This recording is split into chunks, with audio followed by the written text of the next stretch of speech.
Hi. Okay, guys. This should be a demo. It should be. It looks like a full-ass game, but I think it's just the demo. Welcome back. This is the Willowmist Emporium of Antiques and Curiosities. I have no idea what this is. I would be so for real with you. I don't really know. It looks like a dating kind of game. So I'm assuming, you know? And as a day of recording, it is Valentine's Day. So it feels appropriate. Well, welcome in, welcome in. I hope you guys are having a good one. Welcome back. It was great to see ya. How'd your Valentine's Day go? If you're seeing this later on, throw it in the comments. For now, let's see. Let's see. I'm prepared. I think it's like some sort of dating game. I think. Oh God, there's a game difficulty. Cozy and normal do not feature game overs for being unable to pay your bills. Oh my God, I play video games to escape these moments.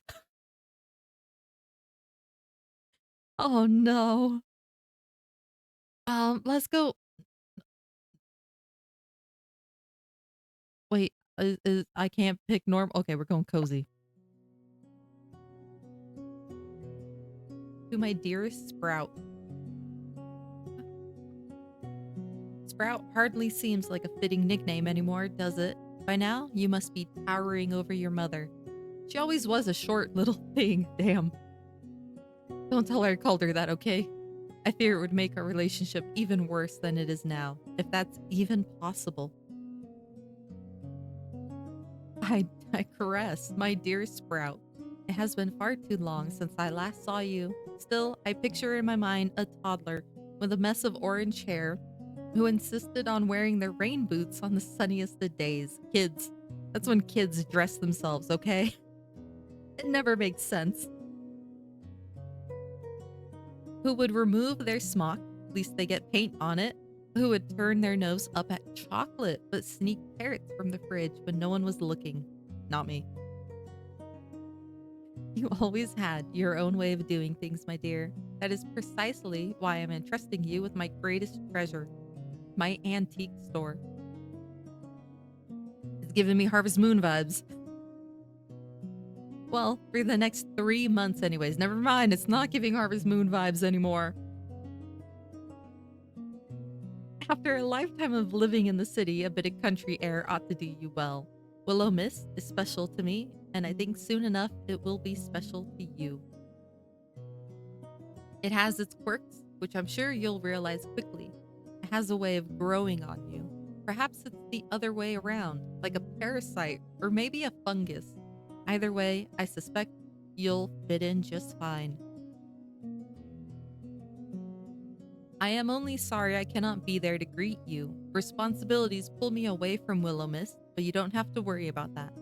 I'm sure you'll hear enough rumors about where I've gone to satisfy your curiosity. Trust me, whatever they say will be nowhere near as interesting as the truth.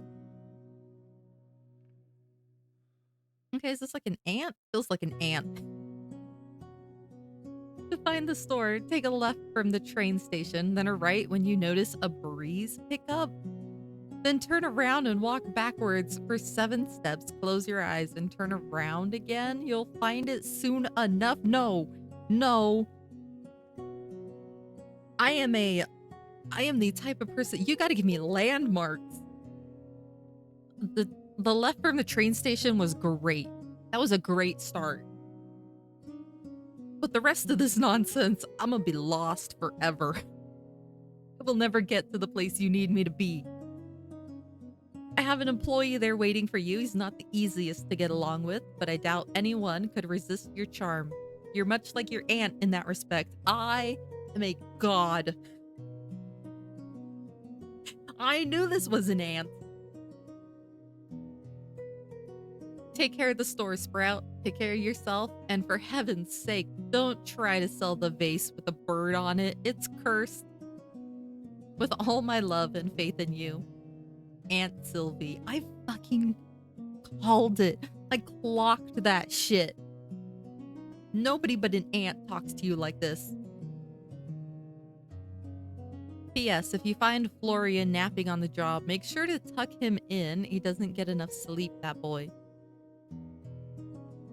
You felt a buzz from your pocket, the familiar sensation of a worried mother. The train continued, shuddering along on its tracks in an almost comfortable way. Ah, damn. Darling, won't you reconsider? It's such a big move. You've always lived nearby. You won't know anyone, so if anything goes wrong, why not stay home? I'm already nearly there. All right. Yeah, all right. I'll make them turn this train around. It's like, listen, I'm from a Mexican household. Saying shit like that, that's how you get killed. I'm already nearly there. Considering I'm on a train in the middle of nowhere, it might be a little late, Mom. That still would get me hurt. As much as I'd love to get on the return train back, I really wouldn't. It took 4 hours to get here. I just don't understand why you left so suddenly. Sad smiley face. Aunt Sylvie needs someone to watch the shop. You know that. I'm sure she has friends. She also has family, you know? Oh, damn, there's drama here. I feel it. I know you're not able to really get, like, tone through text, but damn, I feel it. Won't you reconsider? Sorry, Mom.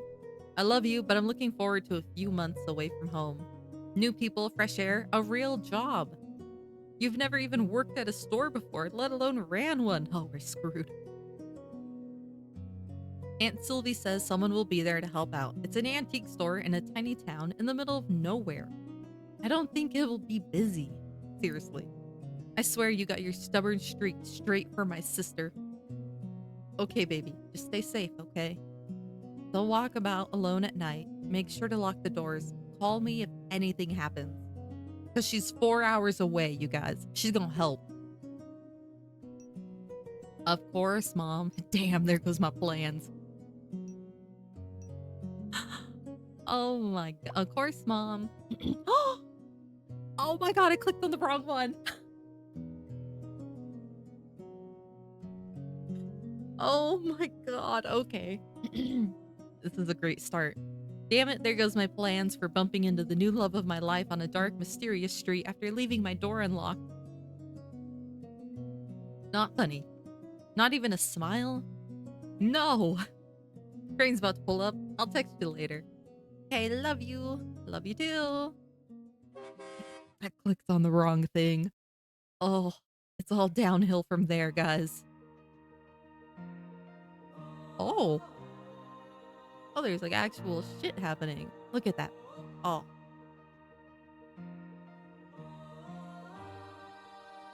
Oh, I love the night scene. You know, the way the lights. Oh.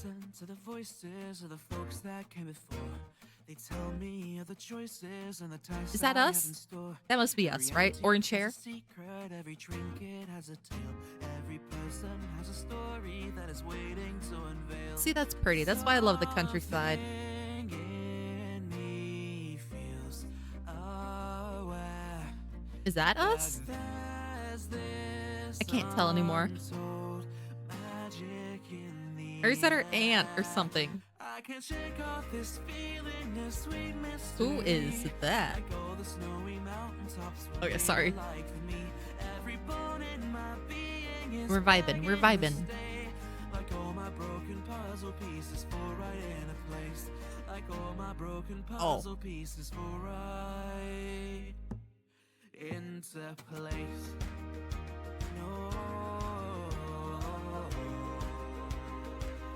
Oh, they got me. Oh, there's a little bit chat. Sign me up. I'm so confused. Who is us? Who are we? Who are we even?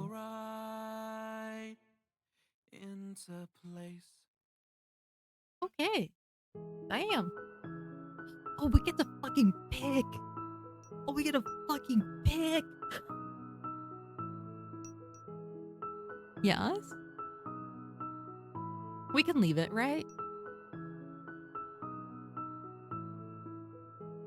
I Okay. Okay. Okay. Hell yeah. The air was chilly as you stepped out of your train and onto the platform, if you could even call it that. Seemed more like a graveyard than any of the train platforms you'd ever frequented back in the city. No matter the hour, they would be completely packed with people coming and going, rushing for reasons you could never quite understand. God, dialogue. For reasons they may never understand either. This platform was completely empty. No one waited to get on, and you were the only person who got off. Where chatter would usually greet you, all that you heard on this quiet platform in the middle of the countryside was the sound of the wind rustling the trees and the chirping of crickets hidden amongst the weeds. Chirp back. God, if that doesn't feel like something I would do. Can I pick the. Okay, so controller is a little wonky. I get it. I might go mouse and keyboard for this then. Let me move shit out of my way. I was using controller. I think that's where I went wrong. Okay, welcome to your new home. I would have chirped back. Home sweet home or something. It really is so quiet. Gathering up your belongings, which you brought only a few of, you quickly found your aunt's letter once again. Okay, guys, left from the station, then right when the wind picks up. I'm not sure what the weather has to do with it. Well, it's supposed to be a pretty small town. I'm sure I'll find it. I love the art. Look at the freaking cars. God damn, background art? I could never. Am I lost? Okay, no, we're just admiring it. From the way your aunt had described the quaint countryside town of Willowmist, you had expected 2 shacks and a farm if you were lucky.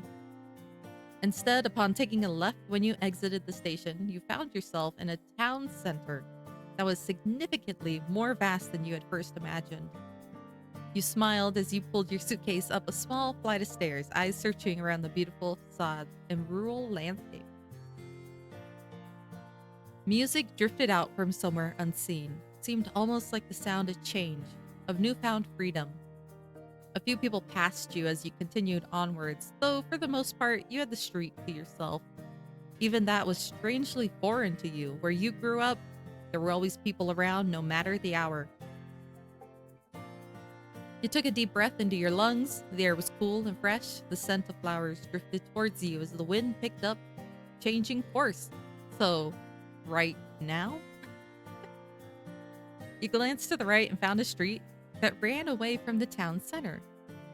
What does she write? Turn around, walk backwards for 7 steps, then close my eyes, turn around again? Could have just sent me an address, for real. With a half chuckle, half sigh, you turn around, begin walking backwards, hoping you wouldn't crash into anyone, though the chances of that seem slim at the time of night. 1, 2, 3, 4, 5, 6, 7. Slowly, you closed your eyes, removing sight from the equation, then spun back around, opened them back up. And sitting before you was a quaint little store with green paneling and a sloped roof, and a metal sign hanging above the door. It read, "The Willowmist Emporium of Antiques and Curiosities." There you are. I've been looking for you. You're even prettier than my aunt said. You reached down, searched under the doormat, quickly found the key that your aunt left for you. Its brass surface was marked with blemishes that all seemed to say how well loved the building was. The key turned in the lock soundlessly as you pushed the door open. Oh dang, that's a lot of shit. Tables upon tables of antiques and knickknacks greeted you. A dozen different lampshades and chandeliers hung from the ceiling, lighting up the space. Wow. She sure has put together an interesting collection. Is collection the right word? It looks a bit too chaotic for that. Potted plants dotted the room, bringing a bit of life to the otherwise still space. Carefully, you put your luggage to the side, cautious of knocking over anything and causing what would be the worst game of dominoes ever. Blah, blah, blah.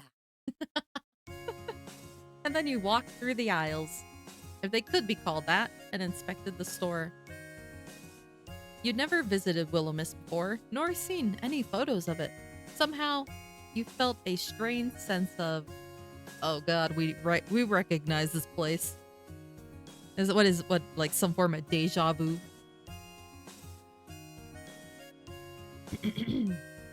Okay. It made you feel at ease despite being far away from your home for the first time in your life. You dropped everything to come here. You quit your casual job. They were hardly giving you hours anyway, only a week ago. You didn't renew your lease. Fortunately, the timing worked out well since it was coming to an end. Friends back home only found out about your temporary move a few days before your train left. Honestly, though, you weren't that close to anyone. Damn, is our life sad? Isn't this a sad life? It always felt like the friends you kept around you had other friends they would have preferred spending time with. That seemed to happen as you got older, the natural drifting apart of people who you once clung to like your life depended on it. You needed a change. So here you were, in the middle of the countryside town of Willowmist, surrounded by rolling hills and mountain ranges like you'd never seen before. Oh, Jesus Christ! Hello, co-worker. Oh, the whatever the man was carrying in a box a moment ago was now sprawled out over the floor, dropped in surprise.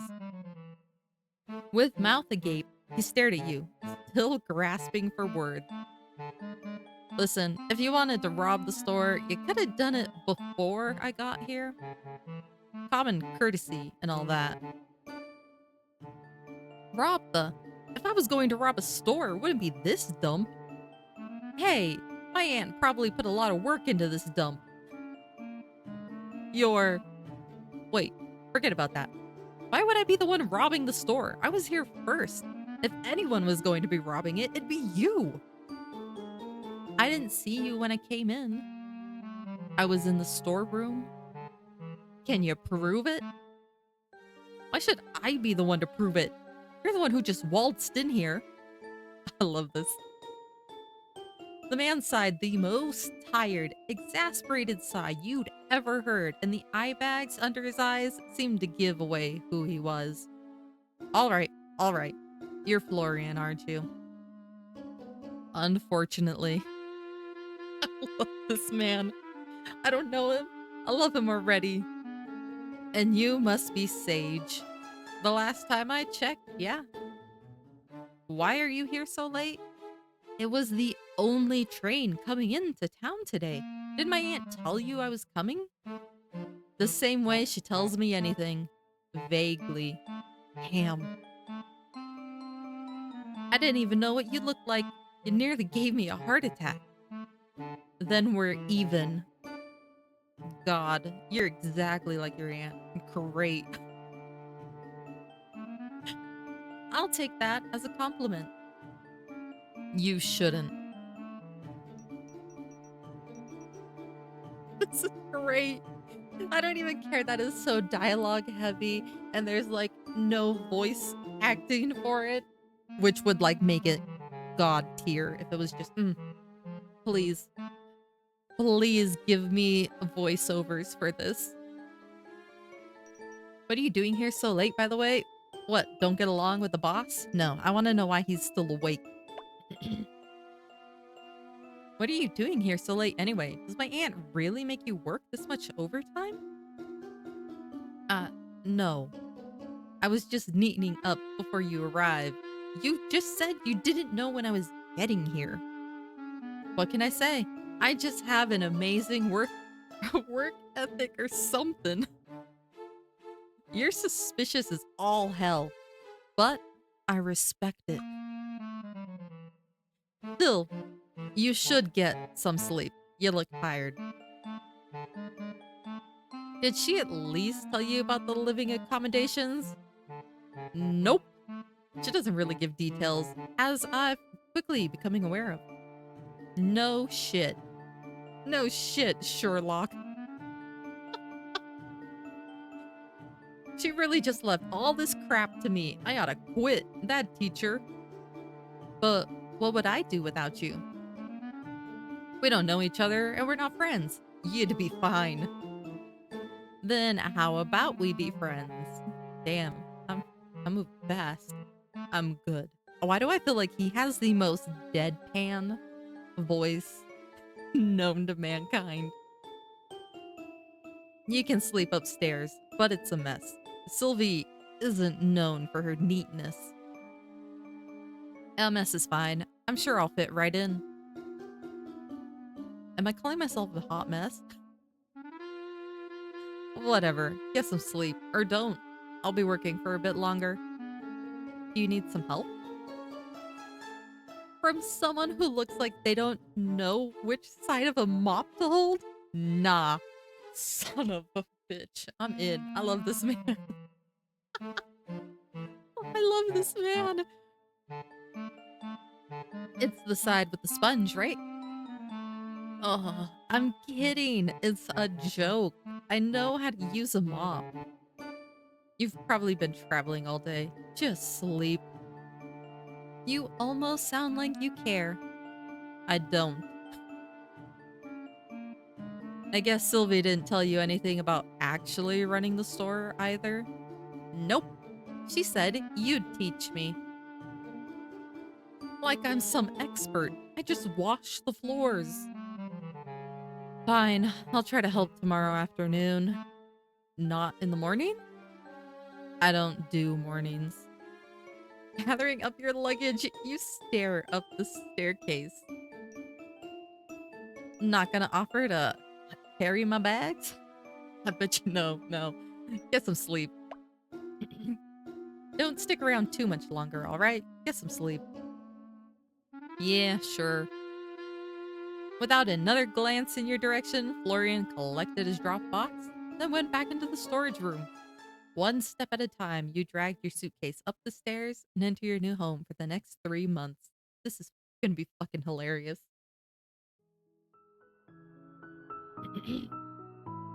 Your aunt's upstairs apartment felt almost like a continuation of downstairs, like a quilt stitched together with mismatched memories. I love the art. A half-read Oh my god, a half-read book with reading glasses resting atop the pages sat on the worn armchair. You know, English is hard sometimes, guys. I'm just saying. Tangled yarn as soft as clouds and as bright as spring blooms spilled from a basket. The table was set and waiting for you, expecting your company. It was almost like time was paused here, in a place where vintage clocks softly ticked in unison. Mismatched mugs rested in cozy clusters, and the air smelled ever so faintly of lavender and old books. And that wasn't to mention the abundance of potted plants that filled the room. It was as if a forest had crept in and decided to stay. You placed down your bags and grinned like a child who had just found a new secret hiding spot. The weight of the world and all of your previous worries seemed to melt away, even just a little bit. This was going to be a fun 3 months, you could already tell. Unpacking could wait for tomorrow. For now, you unzipped your suitcase, pulled out your pajamas, then got changed and settled into bed. The sheets were crisp and white, the pillows fluffed, and the gentle atmosphere of Willowmist slowly began to help you drift off to sleep. As you laid there, surrounded by the scent of linen not your own, you swore for a moment you could feel someone watching you. But then you fell into a deep sleep, none the wiser. I see that window open.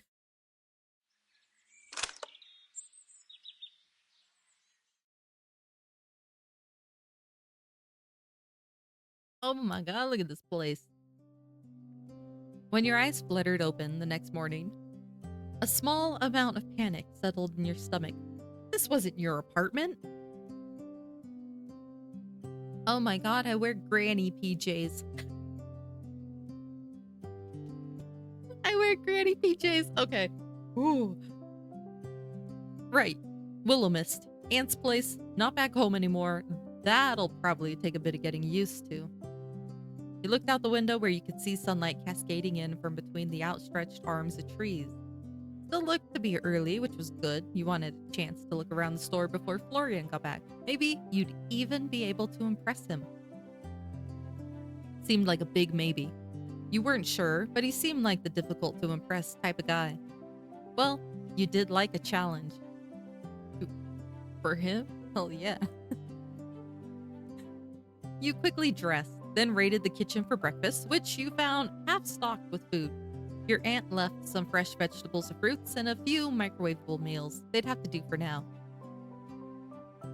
You'd find the grocery store another day. Hopefully.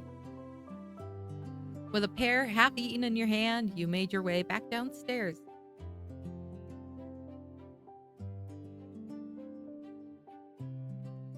The store had a different vibe during the day, almost seemed whimsical, like the collection of some...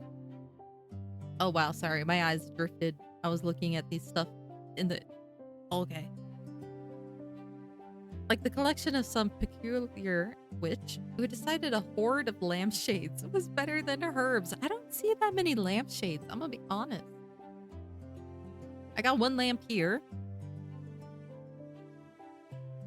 I guess I can't see what's behind here. Why do they have my money right here? Cleanliness.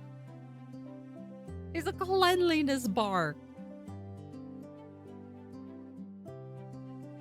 Okay.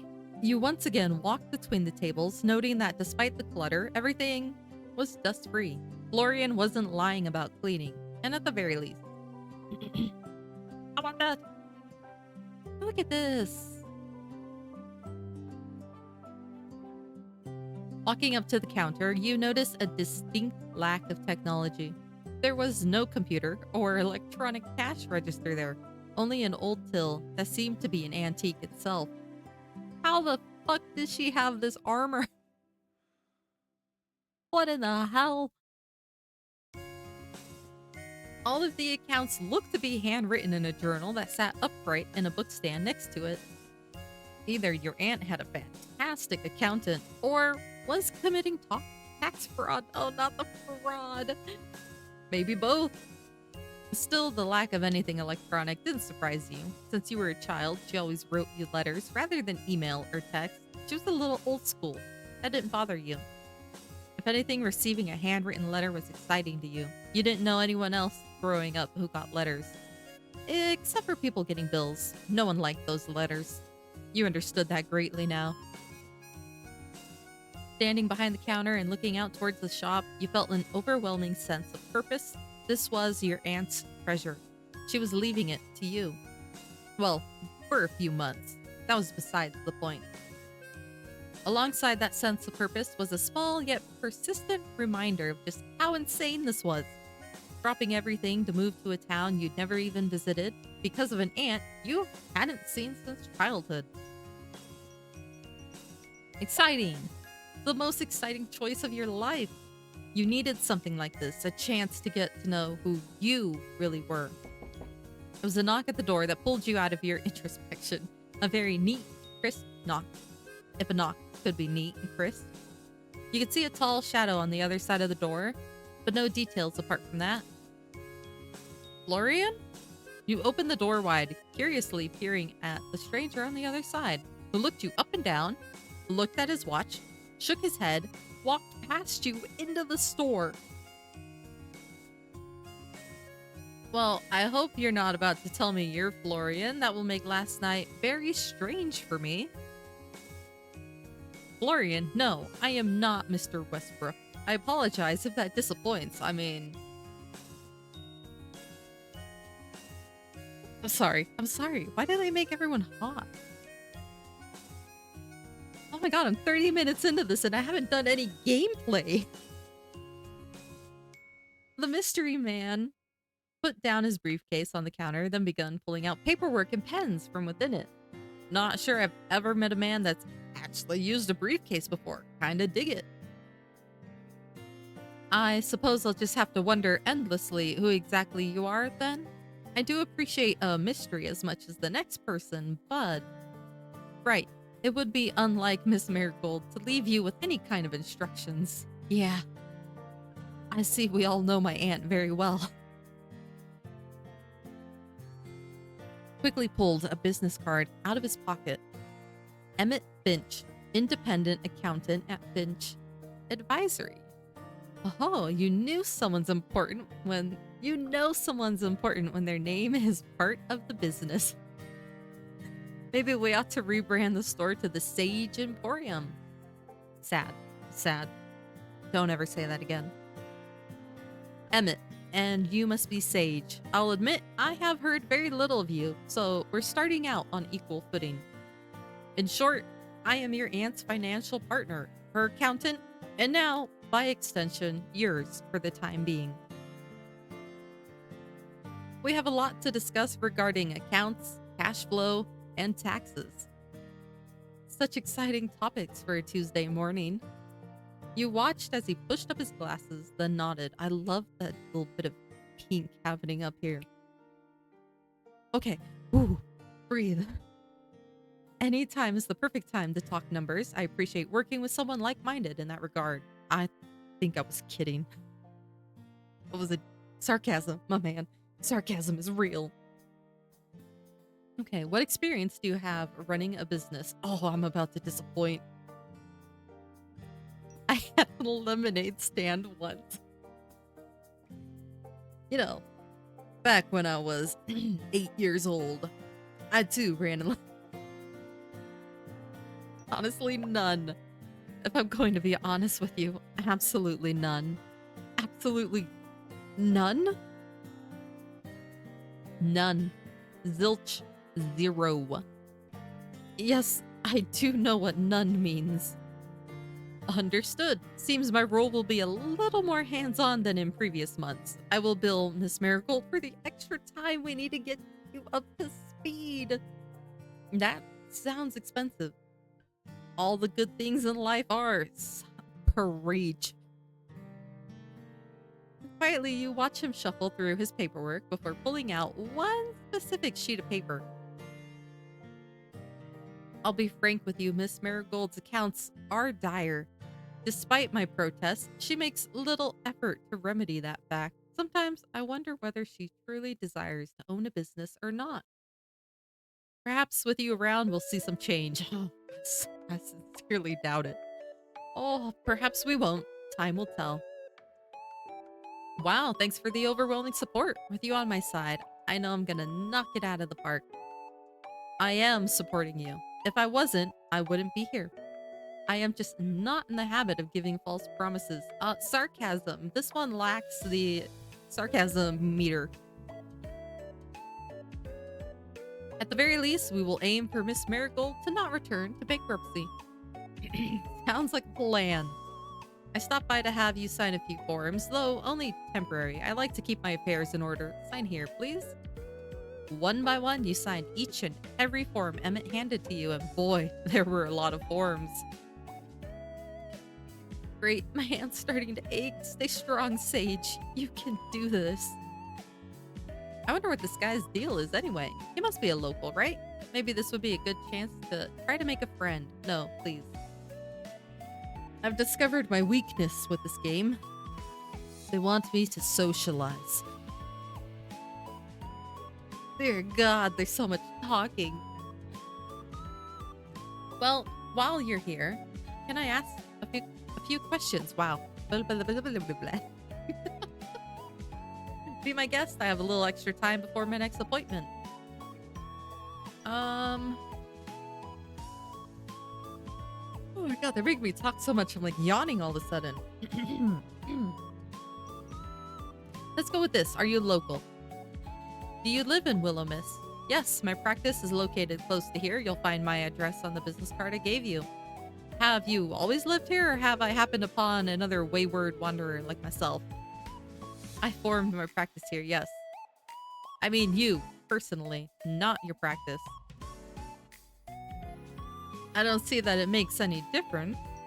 Okay. How long you worked with my aunt? It's been... He digs through his briefcase, nodding as I scan the various documents. A year now, give or take a few weeks. How's it been? Satisfactory. Miss Marigold has had her accounts sorted, and I have been paid. So I believe that counts as a success. He's a little too stiff for me, honestly. If this is truly 100% some sort of like dating game, he's a little stiff, guys. I don't know. And how has she been to work with? Why do you ask? I haven't seen my aunt since I was a child. Just wondering what she's like these days. She's fine enough to work with. Very memorable. That's all I'll say on the matter. Is there anything fun to do around town when you're not working? Apart from doing taxes, that is. Why am I sticking my... I'm barely the expressions are changing. I'm so focused in on the text and reading it to you guys that I haven't noticed their facial expressions have changed throughout this conversation, haven't they? I zeroed in, you know? That depends on what you find fun. If you mean theme parks and musicals, you're out of luck. If you enjoy hiking, dining, or live music, there's plenty of that. Oh, shit. Oh, I scrolled. I was like, what the... I'm down to try new things. I wish you all the luck trying them on your own time. Emmett looked down at his watch before setting his eyes on the door. I'll stop by in a few days to go over paying your bills, keeping the lights on. Until then, keep your accounting in the journal at the counter, and I will assess it when I return. I'll try my best. Apologies if they're not quite up to standard, but I'll have Florian here to help me, hopefully. Actually, are there any good breakfast places around here? My aunt left a few things, but I'd kill for a nice breakfast while I'm working. While I'm waiting, not working. There's quite a few decent establishments. Well, are you hungry? We could grab a bite and have a mini tour of the town if you were up for it. You killed it, Sage. There's no way he can turn you down now. He keeps looking at his watch. We're getting turned down. Emmett adjusts his glasses again, his expression impassive. Unfortunately, I'll have to pass. I'm paid for doing accounting, not for eating breakfast and tours. Have a good day, Miss Marigold. Bye. Just like that, he gathered his briefcase, walked out the front door, the chiming bells, the only reminder he was there in the first place. So cold. Clinical. You know, this is a man on a mission. It doesn't mean specifically that he's cold. He's just a little set in his ways. Aren't people from the countryside meant to be super welcoming? Meeting Florian, then Emmett seems a little harsh. Oh. You spun back around to the doorway after hearing the bells, but found no one there. Strange. With a shrug, you found yourself turning back towards the store. It was a ghost! This is gonna end up being like some kind of horror game, huh? Would still be a few hours until Florian turned up. You decided you might as well familiarize yourself with the items around the store while you waited. I have made it to 0 gameplay, you guys. We're just trugging along. I love the art. I love the idea of this. Can we, I don't know, speed it up a little? Just a tidbit. You're surprised to find that a couple of hours barely scratched the surface when it came to inspecting the show floor. There was just so much stuff. I forget the amount of stuff. Absolutely nothing had a price on it. Even digging through the paperwork at the counter, you couldn't find any notes about inventory or pricing. You were massaging your temples in stress when you heard the door chime ring again. Hi, Florian. You emo sweater vest wearing dude. I love him. Even if this isn't like a dating game, I love this man. Wow, he really doesn't want to get sunburned. I I like the getup. Thanks. I don't like the sun. I can see that. Did you manage to get some sleep? I guess. Lovely. Oh, beautiful. Are you going to ask me how I slept? If I have to. And if I said you did, how did you sleep? You couldn't sound less interested. Funny that. Well, I'll pretend like you actually care. Surprisingly, I slept really well. The bed was super comfortable. How fascinating. I'm happy for you. Really. I love him. I love him so much. With a sigh, you watch Florian drop his satchel bag on behind the counter before removing his various mismatched accessories.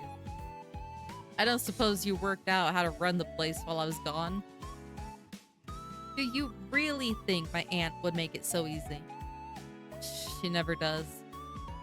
Fine, I'll explain, but I'm only going to do it this once. You don't pay attention. I'm not repeating myself. Even if I say please. No, I'm listening. Don't worry, I'll pay attention. I'm a good listener when I want to be. See, she's sticking her tongue out again. He shrugged at that. I don't care if you listen or not. I just don't want to explain it again if you don't. We buy things for cheap and sell them for more. Pretty much the gist of it. Is that it? He's really not all this all and what? That's all you're going to tell me? What else is there to tell you? That's how it works. I know how stores run, Florian. Then why am I bothering to explain it to you? You gotta give me more details than that, or I'll run this place into the ground. Yes, I do need this job. Fine. Buy stuff, sell it for more. Also, keep it clean or no one will want to come in. Right now, we're pretty much out of rubbish to sell, minus a few things I put behind the counter. What? I thought you were going to listen to me. How can we nearly be out of things to sell? There's stuff everywhere. You watched him as he looked around the room, then shrugged. They're just your aunt's decorations. These aren't decorations! This isn't the stuff for sale? What in the hell? This is not how we run a store, people. Everything that should be seen on the show floor is available for sale. All of that is decoration? I guess. I don't know. I don't make the rules. I just help out. That's crazy. How does anyone know what's for sale and what's decoration? I don't know. Fine. It's all just for looks. I can deal with that. How much do I sell things for then? Whatever you want to sell them for. How would I know? I'm not an antique salesman. You better become one quick then if you don't want to go broke. God, what have I gotten myself into? A mess. I wouldn't take on your job if my life depended on it. Just keep track of how much you buy shit for in that journal on the counter. You should be able to eyeball how much things are worth, but you'll get better as you go. Probably. You can probably just adjust the price later if shit's not selling. Doesn't really matter. Let me see what we've got then. Checking behind the counter, you noticed a handful of small knickknacks. They weren't much compared to the rest of your aunt's decorations, but they'd have to do. Alright, well, now what? You're the boss. I like the sound of that. Are you gonna call me Boss Sage?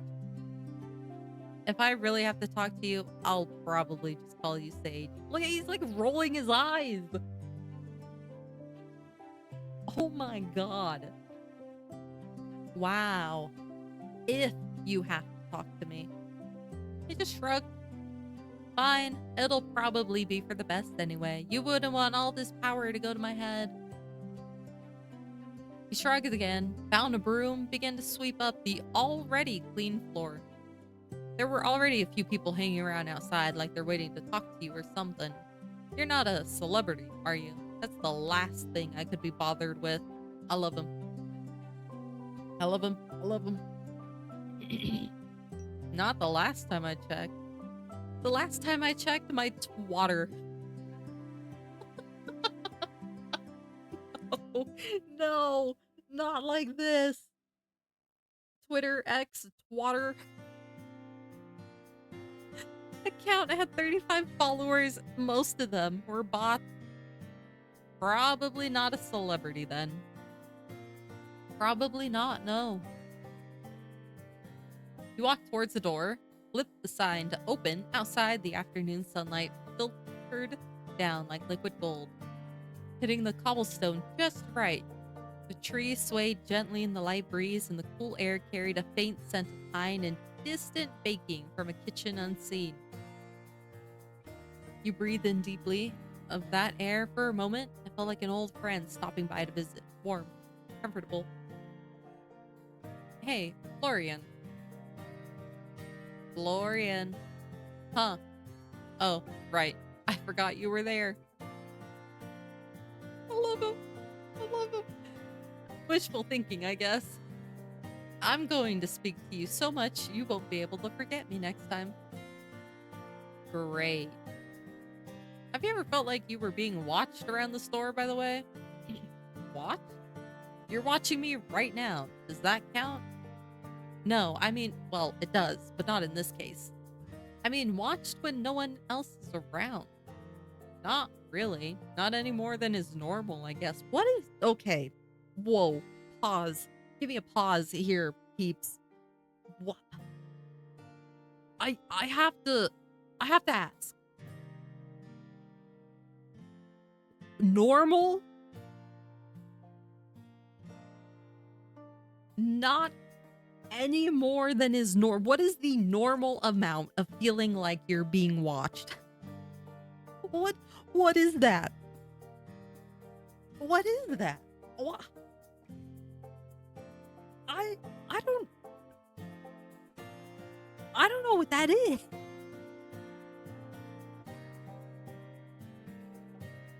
There's a normal amount of feeling like you're being watched. Thank you.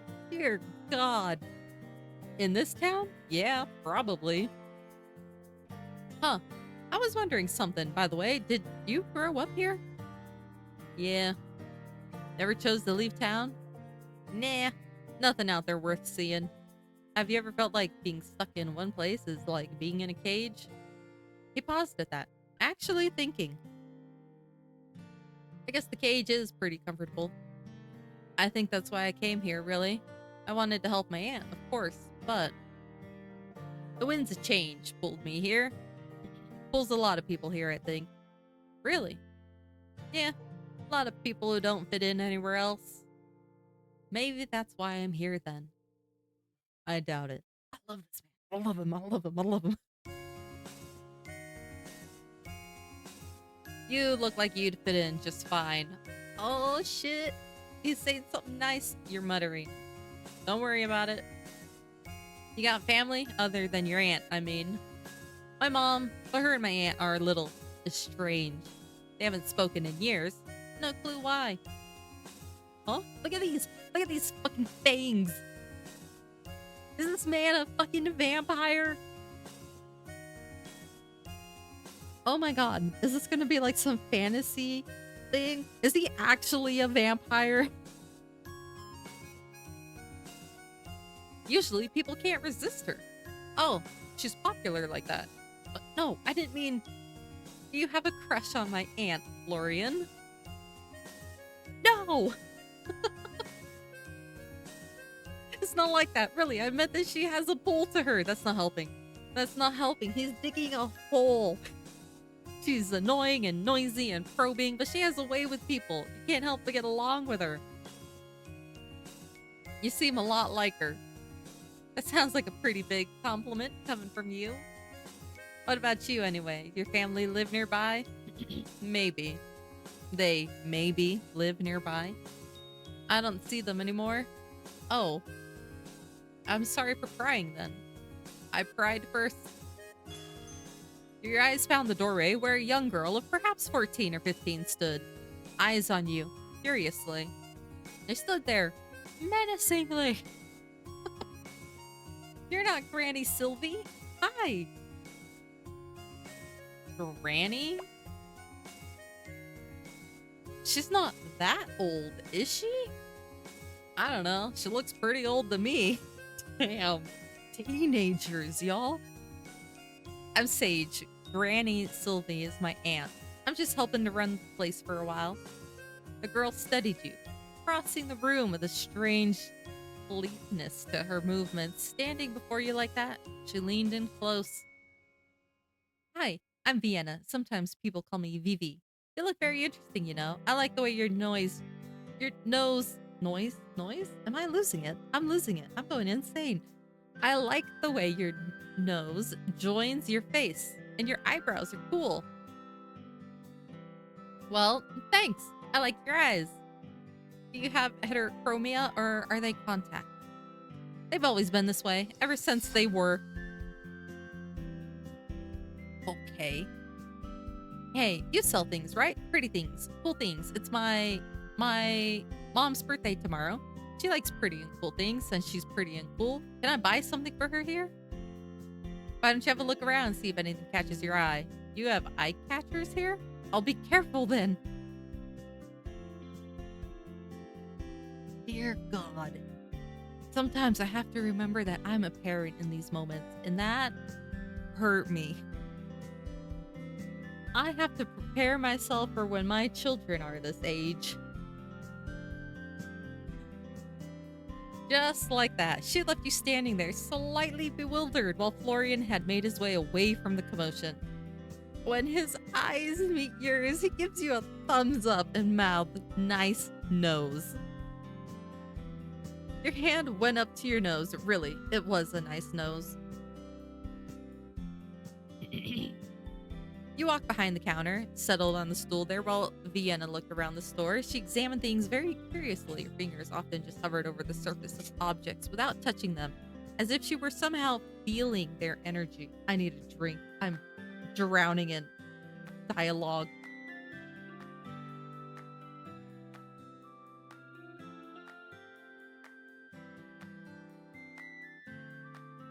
This has been like an hour straight of just yapping.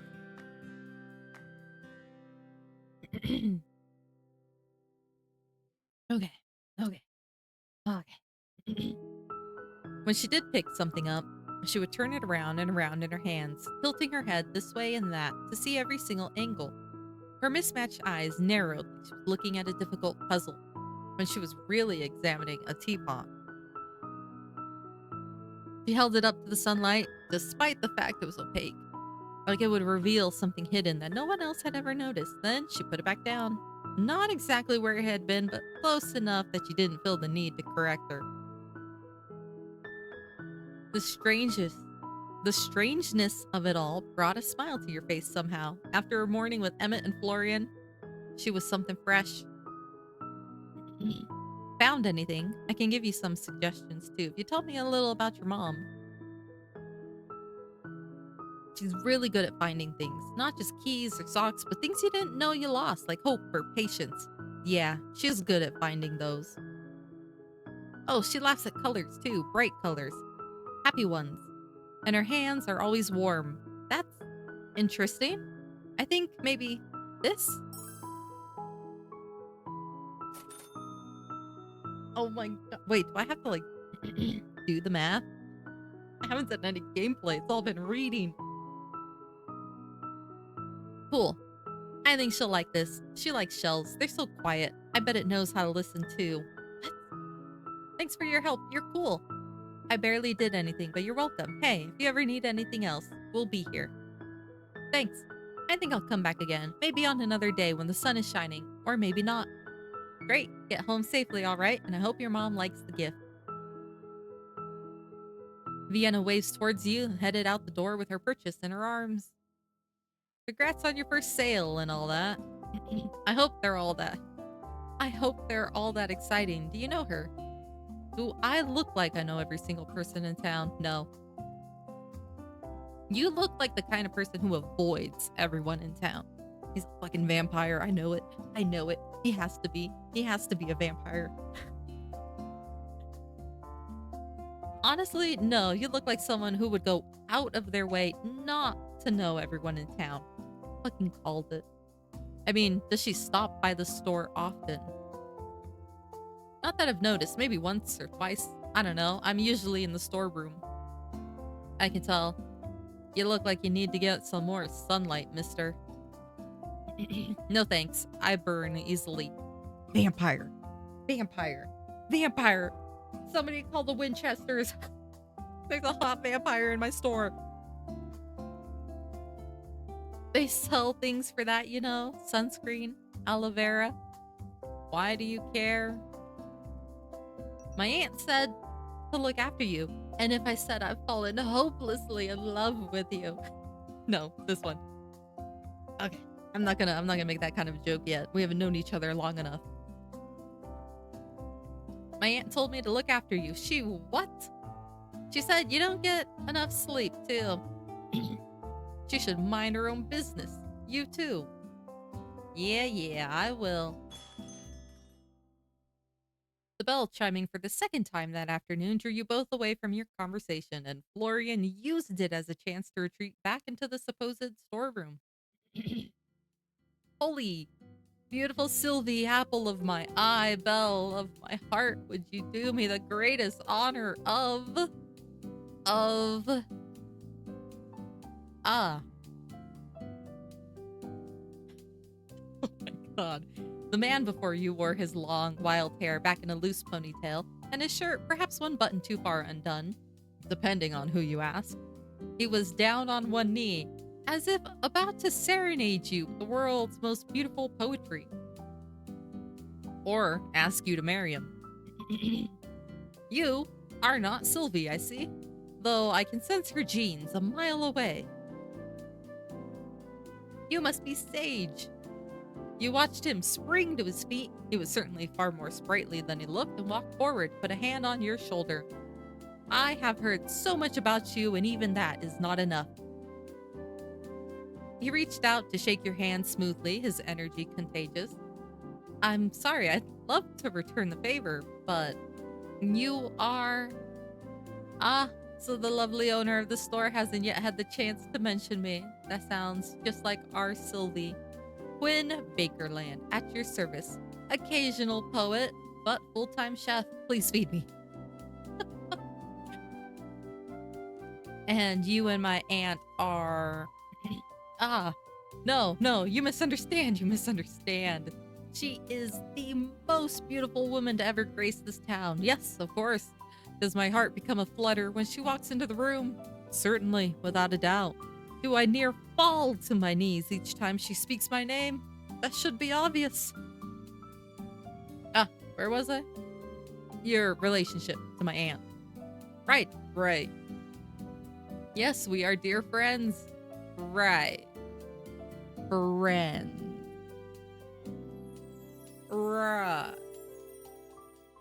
Well, it's nice to meet you, Mr. Bakerland. Please call me Quinn. Family to Sylvie is family to me. Quinn, then. I'm sorry to be the bearer of bad news, but my aunt is actually out of town for the next few months. I'm just here helping while she's away. My heart shatters into a million pieces once more. But that is hardly your fault. I should not ruin such a momentous occasion. I have never met any of Sylvie's family. You must be very special indeed. Oh god, did we go depressive or just yeah. To be honest, I haven't seen her since I was tiny. I guess it's special that we're close despite that. From the way she speaks of you, she thinks of you incredibly highly. What did you want my aunt to have the honor of then? This is most fortuitous. There is no one that could take our lovely Sylvie's place but you, of course. Are you fond of fine meals, beautiful atmospheres, and live music? I'm about to be. Yes, and yes. Divine.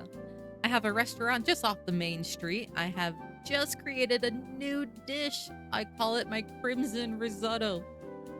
Roasted beets, rich vegetable broth, a swirl of cream, and topped off with mushrooms. My mouth salivates at the thought. I could have done without the mushrooms. Please, would you do me the honor of sampling my new dish? Who am I to turn down a meal? Delightful. Ah, but I need some time to prepare. Tomorrow night, I will astonish you with the finest food of Willowmist or beyond. And before I forget, welcome to town, Sage. There's no place like it. You'll be calling it home before you even realize. Thanks, Quinn. I appreciate the warm welcome. I love this man. He's funny. And the warmer it will get once you taste my cooking. I must depart immediately to prepare. Please await tomorrow evening with as much anticipation as you would give your birthday. He's gonna feed us. You know how they say the way to a man's heart is through his stomach? Me too. Me too. Feed me. With the heartiest laugh you've ever heard, Quinn left the store with a grin that nearly went from ear to ear. The soft, near evening sunlight drifted through the doorway as he left. Pulling out your phone, you noted the time, 5:03 p.m. Ah, shit! You scrambled to pull up your text where you could see nearly a dozen left by your mother to the tune of, "Did you arrive safely?" and "Oh my god, you're dead."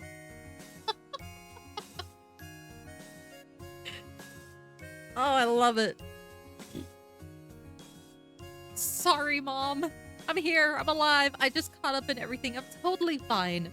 Sage! Dear Lord above, you nearly gave me a heart attack. I was this close to getting on a train there myself. Maybe I should have waited a little longer to text then. Not funny. I know, really. I'm sorry. I'm just glad you're okay, my baby. Totally okay. Met a few new people already, and everyone, mostly everyone, is super friendly. The town is beautiful, Mom. You'd love it. Lots of beautiful scenery to paint. I think, honestly, I've barely left the store yet. You know I haven't painted in years. Maybe you just lack the right muse. Anyway, I need to close up the store now. Alright, text me if anything happens, okay? Yes, Mom. Love you. Yeah, flip the sign on the door over to close as Florian re-entered the room. You miss all the fun staying holed up in that storeroom? I don't really care. I prefer it that way. This is a man after my own heart. A man after my own heart. So antisocial. Well, I guess I can understand in a way. Well, you do you. I'm gonna go upstairs, start unpacking. You don't have to stick around all night, you know? It's fine. I start late, I stay late. Why not just start earlier then? I just prefer it this way. Quieter. Well, alright. I don't mind, really. Get home safely, okay? Sure. Maybe. That's not a thing you say maybe to. Leaving Florian to his work, you headed back upstairs. Piece by piece, you unpacked your belongings slowly. It wouldn't do you any good to spend the next 3 months living out of your suitcase. If you were going to live here, you were going to do it right. Still, you felt almost reluctant to disturb the quiet rhythm of the room at first.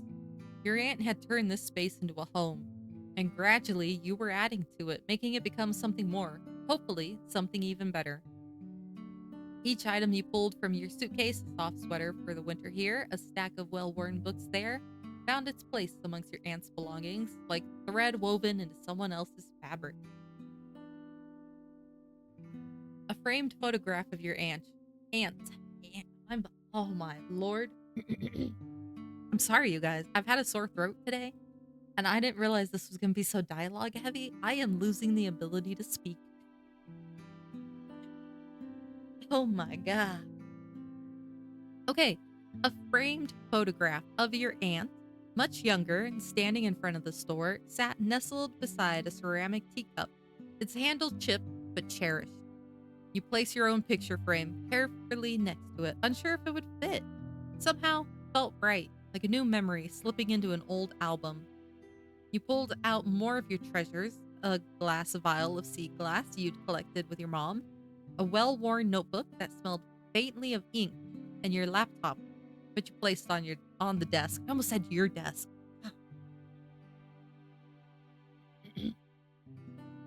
As you slid your clothes into the chest of drawers, you noticed the sun had long since settled over the horizon. Packing had seemed so quick. Unpacking was another beast entirely. You found your way over to the window, hands full with a pair of tall pink glasses you'd been given all the way back on your 18th birthday, then lingered there, feeling the cool night breeze wash over your skin. The soft glow of the full moon was already casting its silvery light through your room, and in the distance, you could see the mountains that loomed like gentle giants, their peaks softened by a veil of mist that curled around them in dreamlike patterns. Here and there, you could see faint trails of smoke rising from chimneys, fading lazily into the sky, but mostly everything outside was still. You turned away from the window, suddenly feeling that familiar feeling of being watched again. And in the corner of the room, you saw it. Something, a person perhaps, floating a foot off the ground, head tilted to the side as if it were too heavy to carry, staring at you with wide eyes. What in the ever loving hell is. Your time is near. You can't hide from me any longer. The pair of glasses in your hand instantly fell from your grip, smashing on the wooden floor. Shards went in every direction. Ah, shit! Your eyes snapped back up in search of the person, but found the space she had occupied now empty. Am I not getting enough sleep or something? You knelt down, inspecting the damage. One glass had survived, luckily, so you collected that quickly and put it aside. The other one hadn't fared so well, though was in mostly large pieces. Grimacing, you slowly picked up and disposed of each piece. Ouch. And, just your luck, the final one was the one that cut you. You quickly disposed of it and cleaned your wound, but couldn't find a first aid kit anywhere in the room. Maybe there's one downstairs, in the storeroom. He's a vampire! I'm sorry. I'm composed. Florian, are you still here? I could kinda use your help if you are. What is it? I'm not paid to help you with personal stuff, you know. He walked out of the storeroom, arms crossed. Something really weird just happened. I swear I saw someone in my room. She spoke to me. Then I kinda dropped a glass, got cut. It's not that bad. I could use a band-aid if we have any. All the color dropped out of Florian's face in a moment. He stared at you with wide, open eyes, mouth slightly open slightly. Yet no words escaped. You, you, you're... It's not that bad, is it? He almost looked like he was going to be sick as he charged out of the front door, leaving you staring out towards him in disbelief. Wait, Florian? A tiny drop of blood dripped to the ground. I guess I'll find it myself? It didn't take you long to find the first aid kit. Your aunt had decided to forego the usual plastic box with a cross on it and instead had picked out an old wooden chest. It was a little scuffed and weathered with brass hinges that creaked when you opened it, but it was very much fully stocked. You found bandages in all sizes, neatly rolled gauze, adhesive strips in patterns ranging from plain beige to princesses and knights. You also noticed a few other slightly more eccentric additions. A small vial of silver dust labeled for curses. A flask of dark red liquid labeled emergency. F only. He's a fucking vampire, guys. I called it. A broken mirror, which you made sure not to touch, with a note attached that read, "For illusions or lies." There was also more of what you had expected to see: herbs, powders, and other natural remedies. Your aunt was into that kind of stuff after all. We're a witch! We're a witch, and he's a vampire! You pulled out a plaster, quickly stuck it to your hand, but fortunately the bleeding had already stopped. It wasn't much worse than a scratch, luckily. We're gonna look for Florian, okay? You opened the door, poked your head out, searching the mostly darkened streets for Florian's figure. No matter where you looked, though, you couldn't see him. It seemed he didn't just step outside. He was gone.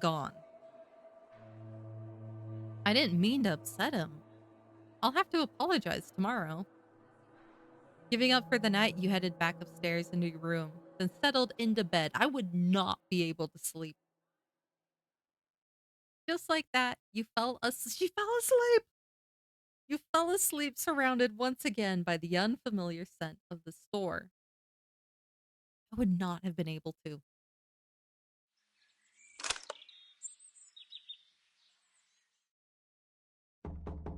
Oh, God. Who the? Your eyes shot open to the sound of someone banging on the door downstairs. With bleary sight, you look towards your phone. 6:04 a.m. Not Florian, then. Ugh, I'm getting up. The banging on the door continued. It got louder the closer you became. Stranger, too, because it sounded less like someone's fist and more like a hunk of metal. I'm coming. No need to break the door down. He My lady, I humbly kneel before you as both protector and servant. From this day forth, my life is yours to command. Excuse me? What is happening here? I, Dame Lucille de Rosaria, of the Order of the Crown, do hereby swear an oath upon my honor and my blade. No harm shall come to you while I yet draw breath. Your enemies shall be mine, your struggles mine to shoulder. What the hell? The mysterious knight lifted her head, looking directly towards you. You thought. It was hard to tell with the whole helmet thing going on. Even if it shall cost me my life, I shall stand by your side. I ask for nothing in return but the chance to serve a worthy cause. By my oath, I shall be your steadfast shield and your loyal sword. Nani. At 6 in the morning? That would be me for real. It wouldn't be like, I think you have the wrong person. It'd be like, really? This fucking early? I appreciate it, but, I think you might have the wrong person. Nay, my lady, fate itself has brought the two of us together. Who else could it be but you? The suit of armor rises, straightening out to stand taller than you. I think I might still be a little confused. I understand trust does not come easily. Please, rest easy, my lady, for I shall prove myself worthy of your trust. Okay, hold on a second. First of all, please, just call me Sage. I'm afraid I cannot, my lady, for that would be improper. Improper? What are we doing, please? If you wish it, then I will make it so, Sage. Thank God. Keep calling me my lady and it's going to awaken something in me. Like what? What? Okay, good. Now, what's with the whole get up? Get up? The armor? My deepest apologies. It was not my intent to arrive here underdressed. I beg your forgiveness. What do you mean underdressed? You're in a full suit of armor. This set is hardly more than ceremonial. Lady Sylvie gifted it to me as a gesture of goodwill, and I wear it with pride. Alas, it is ill-suited for the trials of battle. What battle are we doing? A fine display, to be sure, yet lacking the weight and reinforcement required of true combat gear. Lady Sylvie deemed my true armor too imposing for daily wear. Intimidating, I believe she said. Rest assured, should the need for battle arise, I shall be ready. The armor gifted by Lady Sylvie may shine with splendor, but my true steel lies close at hand, prepared to serve. You know my aunt. One moment. The knight tilted her head slightly, then reached up to pull the helmet free from her head. For a moment, her face was obscured by the shadow of the morning light. But then, she shook her head. Holy hell, she's hot. You watch on in amazement as waist-long hair tumbled free in soft waves, brushing over the polished shoulders of her armor, framing a serene, resolute face. Her eyes meet yours, clear and steady. Holy shit, where did all that hair come from? I feel like there's so much to unpack here. Please forgive the dramatic display, Sage. Helmets do little to flatter, but duty requires practicality, even at the cost of appearance. To answer your previous question before making your acquaintance, I was in service to Lady Sylvie. With your arrival, it passes on to you. Do not fret. I will not stand in your way. You will hardly know I am here, but while you are in this town, I will protect you and this store with my life. I'm not totally sure that will be necessary, but thank you? I am but a humble servant. Your thanks is kind, though unnecessary. You watch as Lucille, now helmetless, takes her place beside the doorway, sword strapped to her hip. I must also beg your forgiveness for not being present upon your arrival. I have had troubles with one of the contraptions in my place of living, what Lady Sylvie calls my apartment. Contraption? Yes, a magical device that produces water as if from thin air. I believe a curse was placed on it and water began to flood. As far as the eye could see, she had a leak. Her faucet was leaking. Fortunately, a sorcerer removed the curse, and now it works as intended. Does she mean her sink broke? So, okay. You work with my aunt, but your sink broke yesterday, so you couldn't come to greet me. That is correct, indeed. So, you live nearby? Yes, though I am not originally from this town. Oh, me either. We have something in common. I hail from the kingdom of Valina. I don't know how to say that. Which was once present in these lands. Never mind. I see that you are still in your night clothes. Do you require help in dressing? No! No, I don't! Are you offering to undress me right now? I believe that getting dressed requires one to first be undressed, yes. You need not question my intentions. They are entirely pure. I only wish to serve. It's too early for this. I think I'll be okay. I'll go get dressed and come back in a minute. Please, take all the time you need, my Sage. I will guard the store in your absence. Lucille took her helmet back from where she'd put it aside, slid it back into place. There's someone claiming to be a knight standing in my store, and for some reason, I feel like the strange one right now. You head back upstairs. Slipping off your pajamas, you shook your head. You've never met a knight before. You were beginning to feel like maybe this was all one long extended dream. To be honest, kinda dig it though. I did want things to be different, right? Can't get more different than a knight waking you up at 6 in the morning and pledging allegiance to you.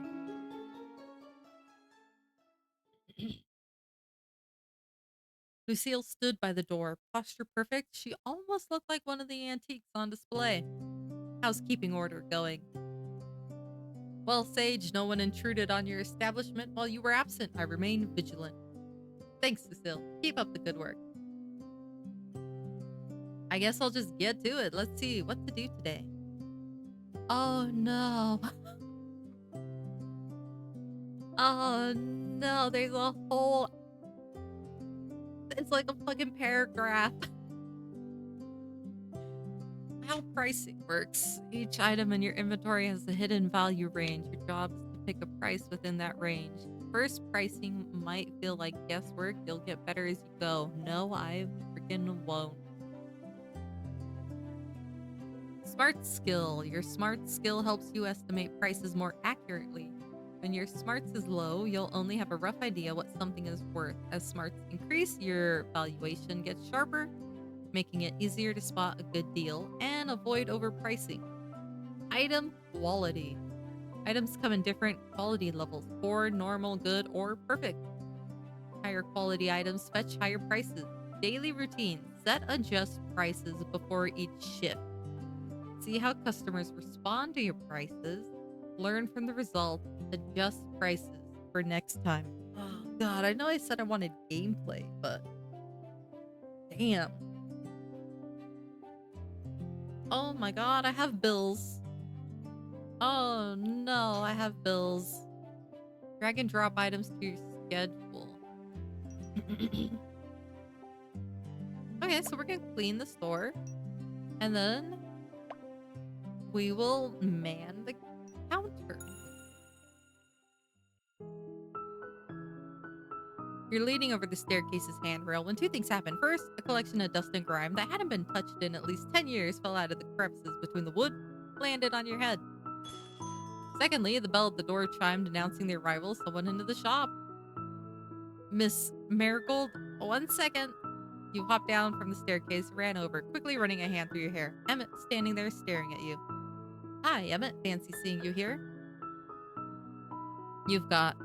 He reached out, almost absent-mindedly, rubbing his thumb against your cheek. He stopped, suddenly seeming to realize what he was doing, and stepped back. You stared at each other.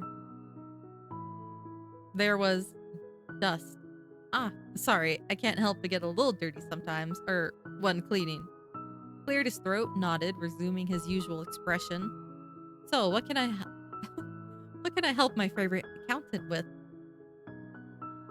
The bakery nearby accidentally gave me an extra pastry. I have no need for a second one, so I thought I'd drop it off for you. No point in letting it go to waste after all. Am I going insane? I'm like mixing up my words so badly.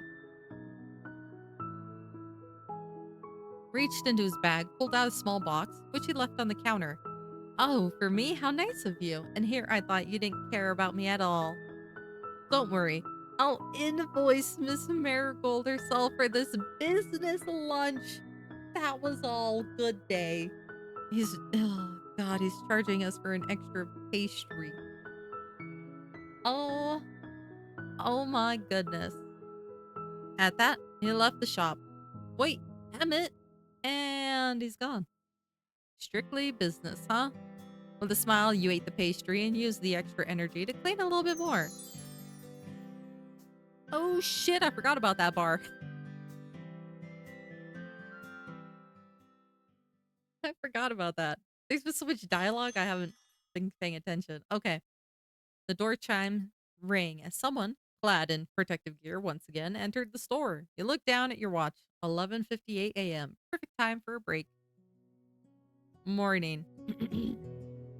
Sir Florian, one can hardly call it morning any longer. Do the morning sun's rays offend you so grievously you cannot bring yourself to join us until they have waned? Lucille crossed her arms, the distinct sound of metal scraping against metal. She looked menacing like that with her helmet still on. Yes.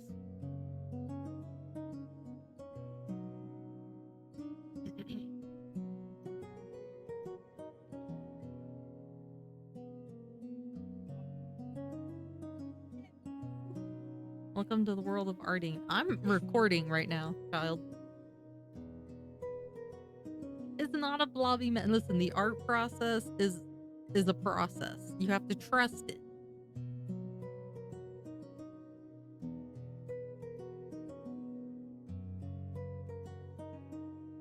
It's gonna be okay. I am recording though. So like, did you need more or are you just crying? Then stop drawing. Let me see. Let me see which one.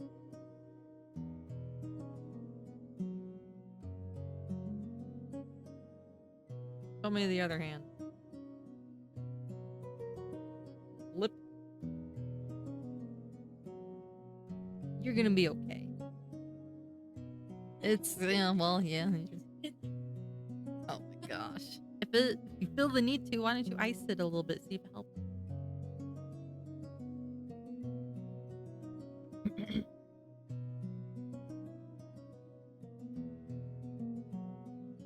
Yes.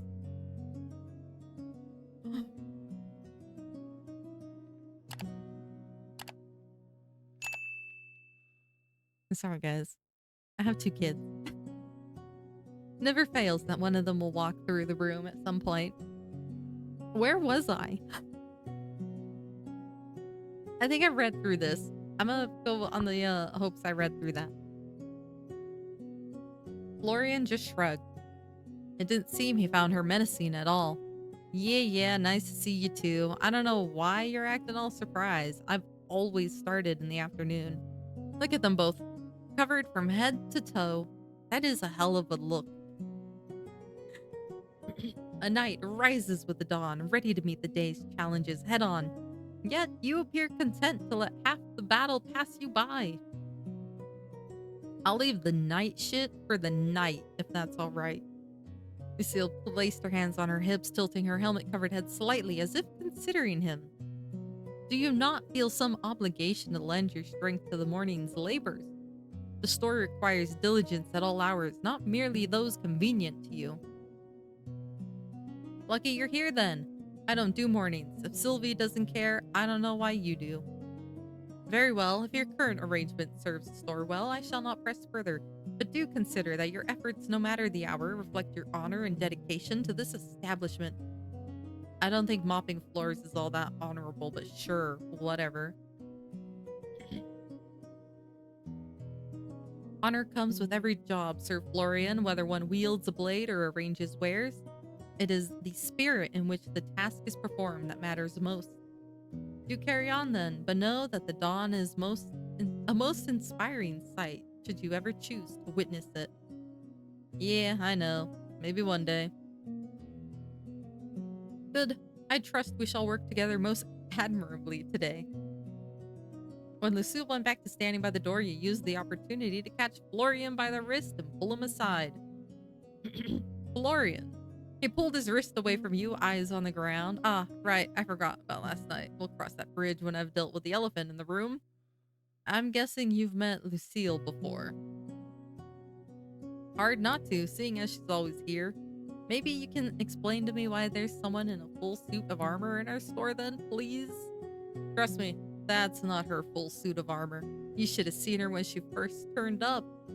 Sylvie hired her a few months back. My aunt did. Yeah, that's what she does. Takes and strays. We really don't need an armored guard for an antique store, but she got the job anyway. Guess it gives her something to do. Why does she think she's a knight? Because she is one, apparently? I don't know, she looks like a knight to me. How could she be a knight? She has a sword. Is that the only requirement for knighthood? Okay, fine. She has a sword. Can't argue with that. Listen, about last night, Florian looked back down to the ground again, avoiding eye contact for a few moments before sighing and looking back up at you. I'm scared of blood. No, he's not. No, he's not. No, he fucking isn't. He's a vampire.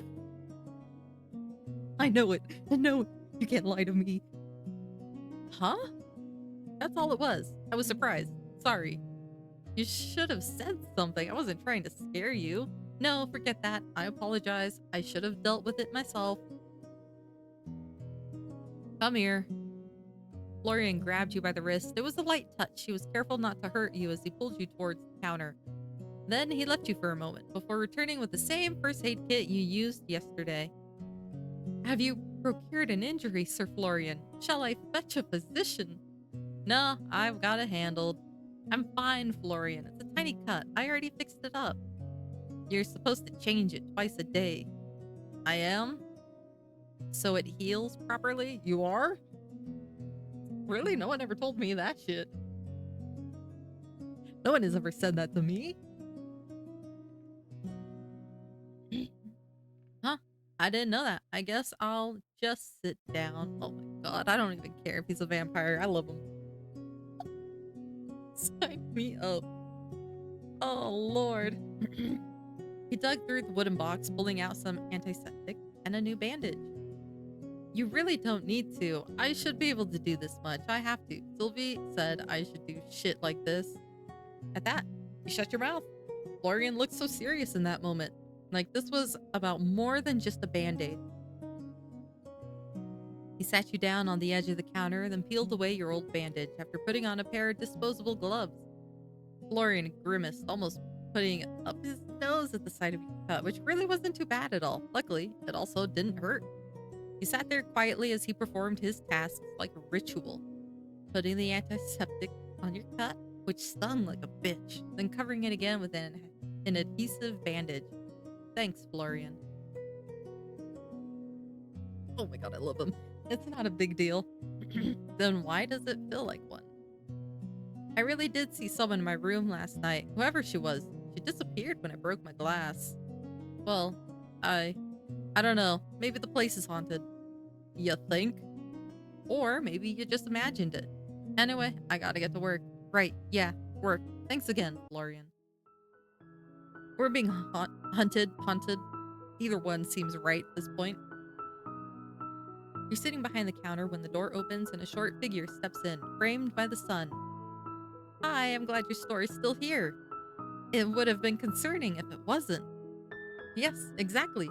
So I'm very happy. Did your mom like her birthday present? She smiled all day and night, and she's a good smiler. I'm so glad to hear it. Can I help you with anything else today? You're back so soon. I didn't realize kids your age were so into antiques. The shop smells like fun, so I wanted to come back. Maybe I'll find something else to make Mom smile. The day is always good when she smiles. She drifted across the floor with that same light, careful gait, as if she barely needed to step on the ground to move. It was strange, but interesting. Her path curved toward a tall antique mirror leaning against a shelf. The glass was a little fogged at the edges, silvery where the silvering had flaked. It's a pretty mirror, isn't it? But unfortunately, it's not for sale. I might be able to find you something similar, though. When you look at yourself, how do you know it's really you? That's a pretty big question for an otherwise quiet day. I like big questions. They fit more wonder inside. You stepped closer. In the mirror, your reflections lined up side by side. For a heartbeat, something odd flickered. Vivi's mismatched eyes swapped left for right. And then the glass looked perfectly normal. You blinked once, twice, confused. Well, I just trust my reflection. I'm gonna go with this one. I suppose I know it's me because I remember being me. I've had this face forever. How could I be anyone but me? But history is heavy and memories can change. Do you think they could ever take a person away from their reflection? Sometimes I feel like I don't deserve my reflection. Like I'm wearing something very beautiful that belongs to someone else. And if I breathe too loudly, it might notice and ask for it back. But I want to keep it. She pressed her fingertips almost, but not quite, against the glass, then dropped her hands abruptly and turned back to you. Maybe you can share your reflection then. That's not so bad. Sharing is nice. Thank you for answering. Of course. Can I stay here a while longer? Just a little, until my mom is done shopping. Sure, take as much time as you need. By the way, shouldn't you be at school? Not today. I only go to school on the days I can remember to. Damn, can we all go to school like that? Doesn't your mom mind? Mom likes it more when we're together. I think you'd like her. She's a very good mom.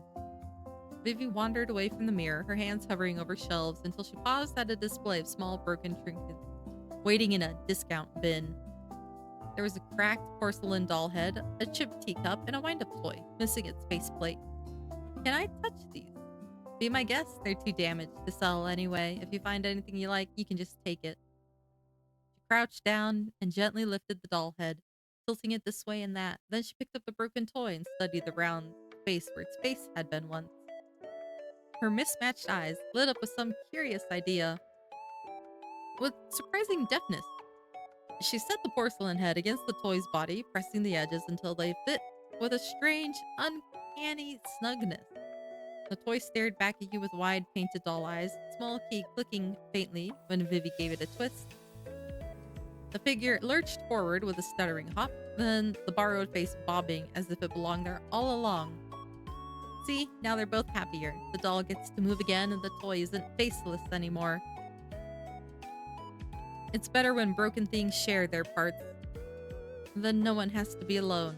That's creative. I don't think I would have thought of that. They're both happier now, even if one is gone and the other is a bit wrong. I'm impressed, Vivi. Maybe I should hire you to fix all of our broken stuff. I could help, but Mom is done shopping, so I have to go. I can come back later if that's okay. I'd like that. Have a nice day, Vivi. And tell your mom I said hello. I will. She'll like you, I think. You both smell like home. Oh, that's a new one. She gave a small wave, then left the store. You stared down at the strange, mismatched doll and wondered what it could possibly mean. That was an event? What the... What the hell?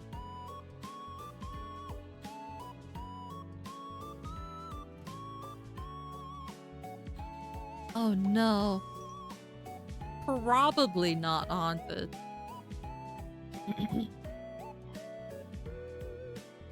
Why don't we go 25? And we'll go on the high end for this one. Christmas bells brooch. Wearing this, it can be Christmas all year round. We'll go not 65, 35. We'll see what that gets us. I went a little high end on all of them. You get seated behind the counter, ready for today's customers.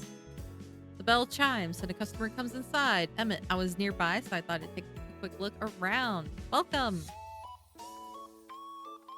I don't see anything I need at the moment. Good day. Keep books in order. Bye, Emmett. Customer leaves the store. You saw one customer today. No one else is coming now. Oh. I didn't make any money. As the sun crested the horizon and day slowly begun to turn into night, you turn your open sign to close. Oh, another day down. It was pretty busy today. Yeah, I guess. Some days are like that. Other days we're just twiddling our thumbs until we can go home. Frankly, that's more like what I was expecting. I thought an antique store in the countryside wouldn't have a lot of activity. Would an antique store in the city have any more activity? Maybe. Antiques and thrifting and stuff are pretty popular these days. I always thought it was only old people who like antiques. What, you don't like them? It's like a loaded junk to me. Junk? You should not say such things, Sir Florian. I really wish you'd just call me Florian. Lady Sylvie has spent her lifetime curating this collection of fascinating oddities. It would do you well to hold your tongue if it only spits distaste. Oddities is one word for all this crap. I mean, you do you. But is there a reason you work here if you don't care about the store? I care about the store and the owner. I don't care about the antiques. Your aunt helped me through some shit. Gave me this job when I had nowhere else to go. I appreciate that. Doesn't mean I have to be into used lampshades and rusty axes. Do we have axes? What? I guess that makes sense. Speaking of it being busy though, how do I go about finding more things to sell? We'll run out soon enough unless I start pillaging the decorations. I don't know, go steal from someone's trash can. Do I look like a raccoon to you? Do you really want me to answer that? He's smiling. I love this man. I do not think you look like a raccoon, Sage. Perhaps you have more qualities similar to a red panda. Your red coat is divine. Thanks, Cecile. I'm glad someone here appreciates me. Your aunt had a few different avenues for her junk, I think. I don't really know the specifics. She does have an attic filled with it, though. You can pick through that, might find something. Or you might find nothing. That seems more likely. Oh, an attic. Yeah, Sylvie's been meaning to sort it out for ages. If you get injured trying to work through the mess, it won't be my problem, though. I can dig out the key, show you tomorrow. Thanks. Sounds great. At that moment, your stomach let out a low grumble. Oh, right. You guys know Quinn? The chef guy? Yeah, I guess. You couldn't sound less interested. Florian rubbed at the back of his neck, looking away. He's nice or whatever, we just don't get along. I don't know. I guess we're too different people or something. Sir Quinn is an excellent cook who makes feasts fit for royalty. Lady Sylvie did well in seeking his companionship. Companionship? Uh-huh, just friends. He invited me to his restaurant to try a new recipe tonight. I nearly forgot about it. Have fun with that. Aw, not even a little bit interested. I'm not hungry. I got work to do anyway. What, sweeping the floors you've been sweeping all day? It'll be fun. For you, maybe. Anyway, bye. Have fun or whatever. At that, Florian left the room. Lucille? I would be honored, Sage. In truth, I had already considered offering to accompany you should you require a guardian for the evening. It is only fitting that I ensure your safety, even over a meal. It's just dinner. I don't think I need a guard, just a friend, if that's alright with you.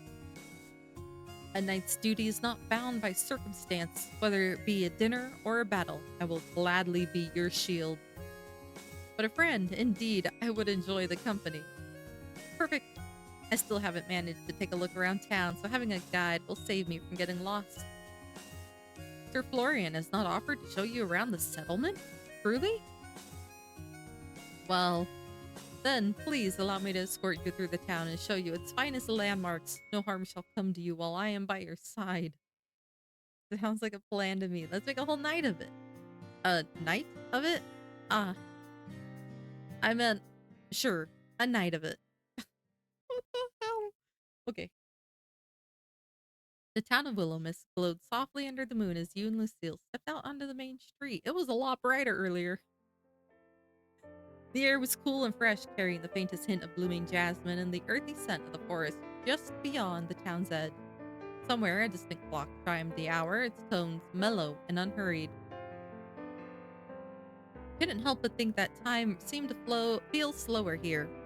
There really was no need to rush, was there? It is a brilliant night for a stroll, though the weather has begun to cool off. Remnants of autumn still remain. Leaves crunched under both of your footfalls pleasantly, singing farewell to their passing season.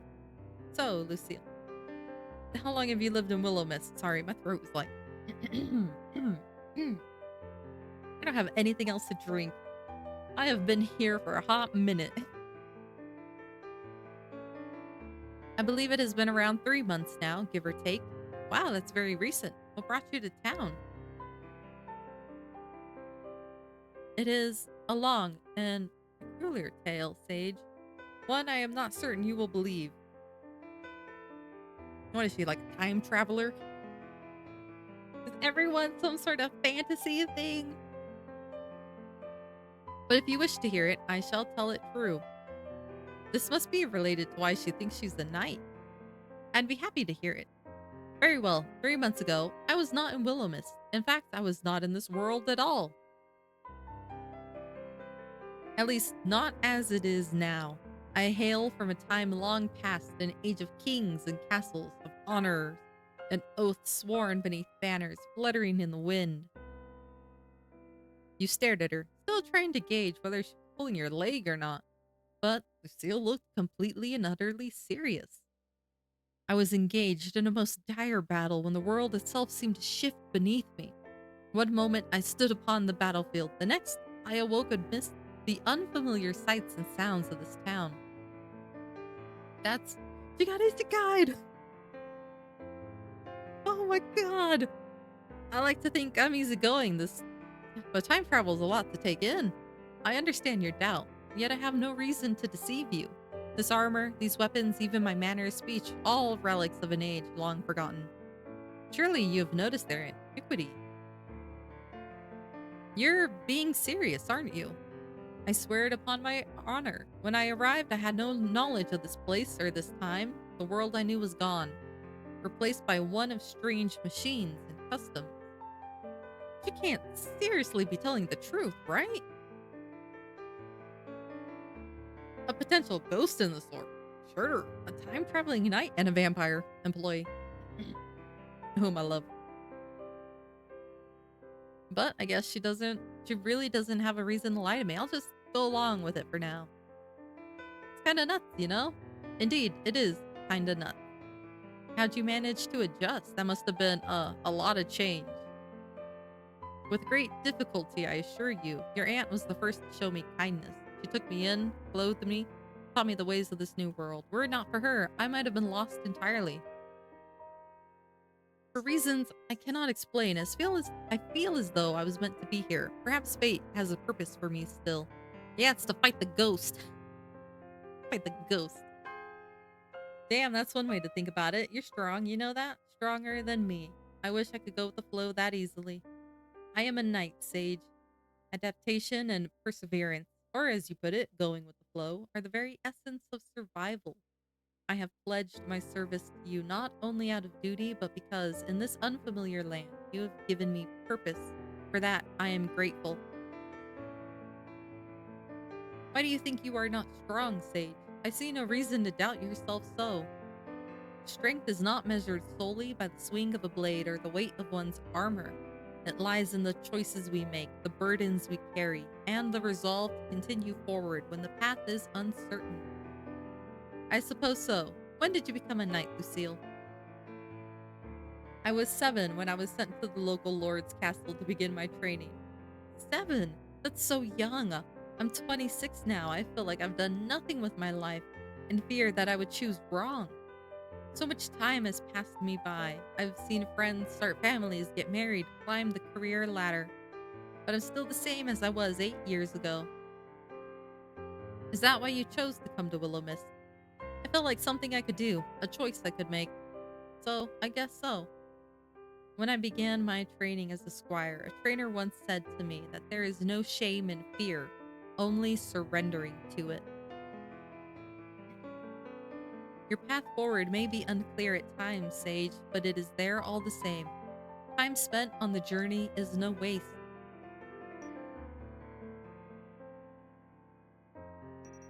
Why is there a heart next to this? I'm in the way. I'm in the way. You can't see it. You can't say it. Here's a heart. Should I make myself smaller?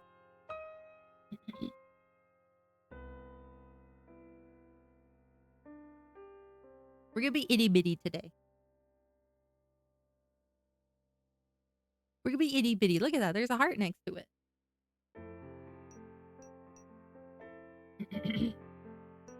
I want to say this one just to see. Thanks, Cecile. You really know how to charm someone. You know that? Charm.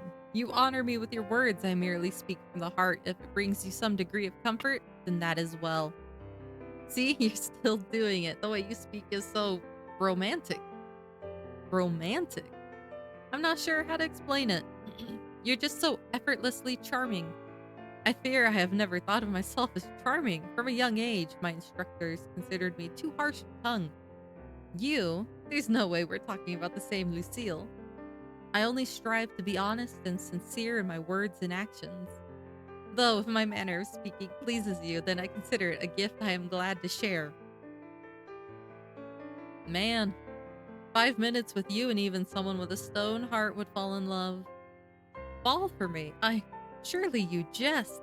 I am merely a knight, unaccustomed to such notions of romance. My duty is to protect and serve, not to inspire affection.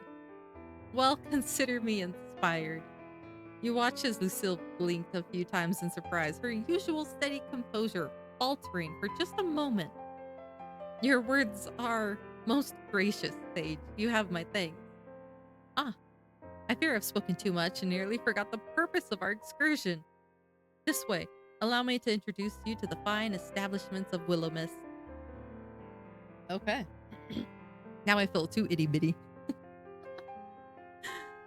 The two of you, side by side, continued onwards through the town center. As you passed a brightly lit building, Lucille gestured towards it. Behold, the farmer's market. It is most curious. It is found indoors. In my day, one would venture to an open square at dawn. You hear the bounty of the land is neatly contained beneath a roof. I must admit it lacks the charm of market stalls, but the convenience is notable. It is open nearly no matter the hours. It's just like a grocery store. Ah, a grocery store. Yes, I believe that is what Lady Sylvie referred to it as. Further along, Lucille slowed her steps in front of a small clothing store. Its mannequins posed in stylish outfits, many of which were winter coats. It would start to get cold soon, wouldn't it? And here we have the local tailor. Their wares may lack the intricate embroidery of royal finery, but they seem practical and well made. If you have need of garments for the winter, I would advise you pay a visit. Maybe we could take a look together sometime. I would be honored. She led you onward, pausing briefly outside a plain brick building with a glowing green cross above its entrance. An apothecary, though I have yet to have need of their services. The potions they prepare must be most potent in this age. Yeah, they are. I'm not sure they use potions exactly, but medicine has probably come a long way. I can only imagine. I pray we do not have to find out anytime soon. Yeah, let's try to stay healthy for the next few months at least, alright? You have my word. Ah, across the way. Lucille nodded to a squat building with darkened windows. Oops. The local woodwright's workshop is just over yonder. His craftsmanship is impressive, worthy of a noble commission even, but it is nothing in particular. The master crafter simply gives me a certain sense of unease I cannot place. I do not doubt his skill, but there is certainly something about him that seems unnatural. However, in this town, that is not such a strange thing. I'll keep that in mind if we ever run into each other. You humble me by taking heed of my word. My thanks. Now, Sir Quinn's dining establishment is just up ahead. I forgot we were going to eat. Aw, look at the art, you guys.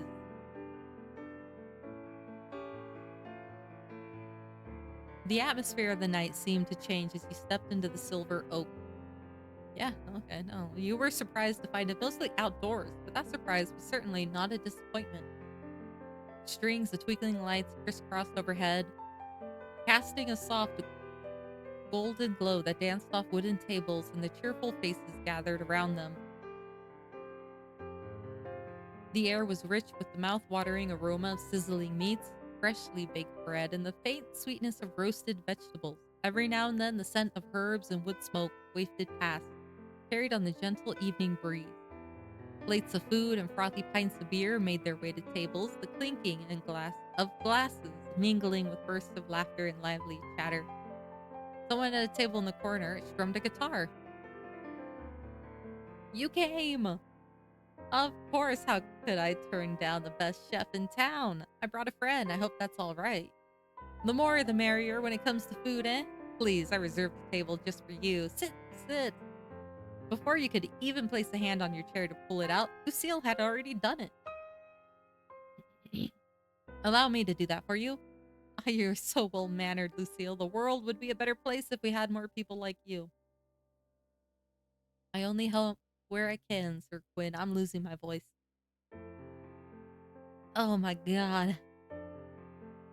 And so humble too. Please sit and enjoy the atmosphere. Deliciousness awaits. You sat down and Lucille adjusted your chair for you before crossing over to sit on the opposite side of the table. Oh my goodness, I'm sorry, guys. I didn't realize how dialogue heavy the last few games I've played were gonna be. I should have made tea. Okay, her armor made a slight scraping sound, but you were impressed at how silent it was overall. Your aunt really did well picking that out. Oh my god, it's about to be 10 o'clock. Oh my god, and I wonder, it's so dark. Where'd she manage to get armor like that anyway? I swear, there's so much I don't know about her. Maybe I'll get to ask when she comes back home. It's only 3 months away after all. Oh my god. Whoever made this art. They know. They know what they were doing. You seem deep in thought, Sage. Oh, my bad. I was just thinking about my aunt. A fair topic to be consumed by. Your aunt is a wonderful woman. I'm almost jealous of you and Florian, you know? Jealous. You two honestly know her better than I do. All we know each other from is letters. Even now, I haven't seen her in what, 21 years? That is indeed a long time to go without seeing one's own family. Yet you cannot deny the bond you shared through your letters. A connection nurtured by words alone is no less meaningful. Sorry, my face tracking is in the way. Yeah, but it's different, isn't it? I know her as my quirky aunt from the countryside who likes herbs and crystals. You, this town, really know her. Everyone I've spoken to seems to look up to her. She is the best of Willowmist. I do not think it an exaggeration to say that this town would not flourish as it does without her.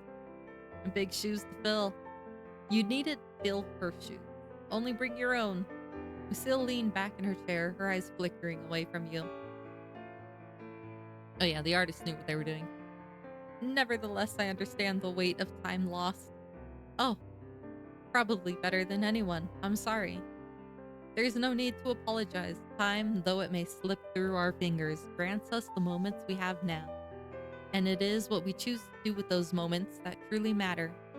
Though I need not remind you, Lady Sylvie did not ask Florian or I to attend to her most prized possessions while she was absent. She asked you. In truth, it is part of the reason I have so quickly trusted in you. Lady Sylvie herself believes in you. She could have at least left me some instructions if she believed in me so much. Forget talking about me anyway. I'm more interested in knowing about your knightness. Do you truly find it so interesting? I do. Which one? Oh god, which one would I really be more interested? Is this heavy? Is that heavy? Seems like a lot to walk around in at all hours of the day. For one not accustomed to such a weight, perhaps, but I have borne this weight since my youth. Feels as natural to me as the air I breathe. She glanced down at her polished armor, her expression thoughtful. Truthfully, this set is quite light compared to the one I wore when I first arrived in Willowmist. That armor was forged for battle, with heavy plating and chainmail beneath. And it carried far more than its own weight. Every dent and scratch held a memory of the field or of my training. So this must be like casual wear to you, huh? In a sense, yes. I find it reassuring in a way. Wearing it reminds me of who I am, no matter how strange this time may be. I don't think I could even stand upright in something like that, let alone move around so gracefully. Grace comes with time and practice, my friend, though I suspect you would carry it well should you ever wish to try. Okay. Is that sword real? The blade I carry, indeed, it is the same one I used in the battles of my youth. Youth hardly sounds like the right word, you look so young. Your words are most gracious, though I assure you my youth has long since passed. Were it up to my mother, and had I not chosen the path of a knight, I would have married many years ago.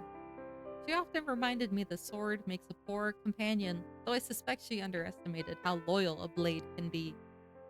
It's nice to know that despite the year, mothers are just like that. Your mother also wishes for you to marry?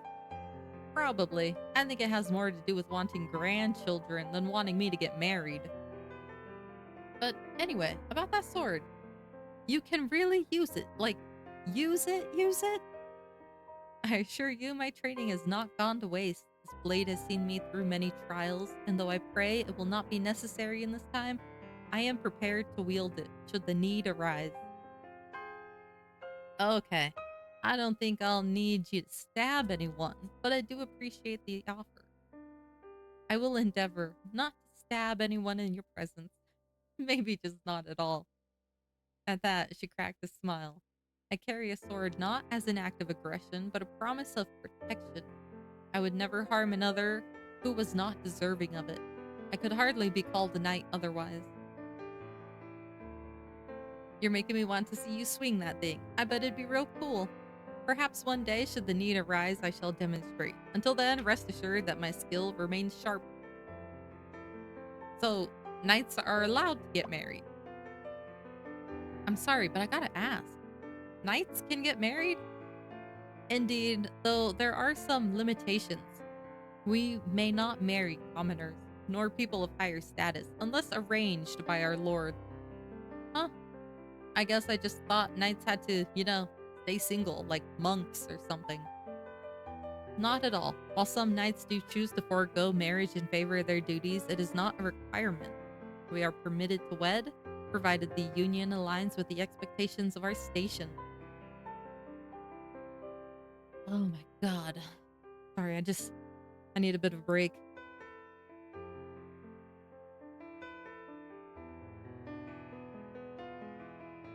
Okay.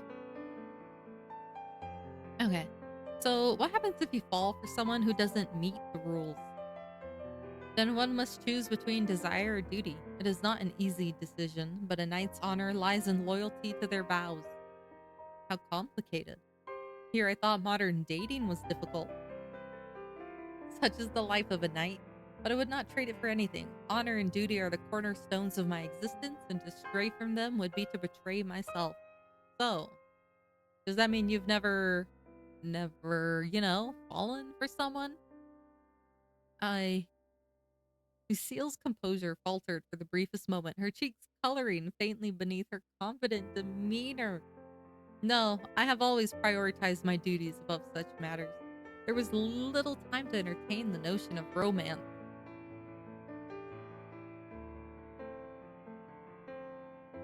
Did you ever regret it? I'm not doing the heart. I can't. This isn't the person I would want to romance. I'm just saying.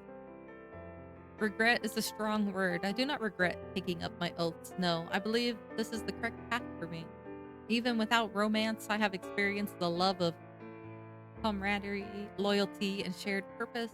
Those bonds are no less valuable to me. Okay, so yeah, I get that. There are other versions of it. Perhaps if I were to truly think on it, there are pangs of regret in some regards. I saw many a friend who grew up in my village find love and start families. Many even with whirlwind romances straight out of fiction. But no, I would not have changed my path thus far. Ugh. Bon appetit! Dinner is served. Quinn appeared as if from thin air, then placed two dishes down, one in front of each of you. What you saw would have been fit for the finest restaurant anywhere. The creamy beets were so red it almost surprised you. If it is delicious, then you will sing my praises through all of Willowmist. If it is not, then simply strike me down, as I could not bear the thought of serving our lovely Sylvie's family anything less than perfect. Well, she brought a sword, so let's hope it's good. Ah, I'm near trembling in my boots. Please, taste, taste. It smells delicious. You raised a fork full of the risotto to your mouth. The creamy texture, the tender rice, the velvety sauce. It was beyond delicious. As you chewed, the earthy flavor of the roasted beets, almost sweet, filled your mouth. Why are they trying to make me hungry? Why are they doing this to me? I haven't had dinner. Oh, Quinn, this is delicious. Magnificent. You do not understand how that warms my heart so. I had worried for a moment my prep time was cut short last night. The full moon does things to a person sometimes, you understand. Is he a werewolf? Oh my. How much you want to bet? How much you want to fucking bet? So she's a time traveler, Florian is a vampire, and Quinn is a werewolf. You can't tell me otherwise. Nevertheless, enjoy. Fine company makes a meal even more delicious, eh? You look back over towards Lucille, who seemed to be enjoying her meal just as much as you were. Quinn wandered back through the table, smiling and chatting to each person he passed by. Everyone looked happy to speak to him. He's really nice. Indeed, he's a noble man with a noble heart. We are fortunate to have him in Willowmist. Ugh. Oh my god, I'm getting a lot of these.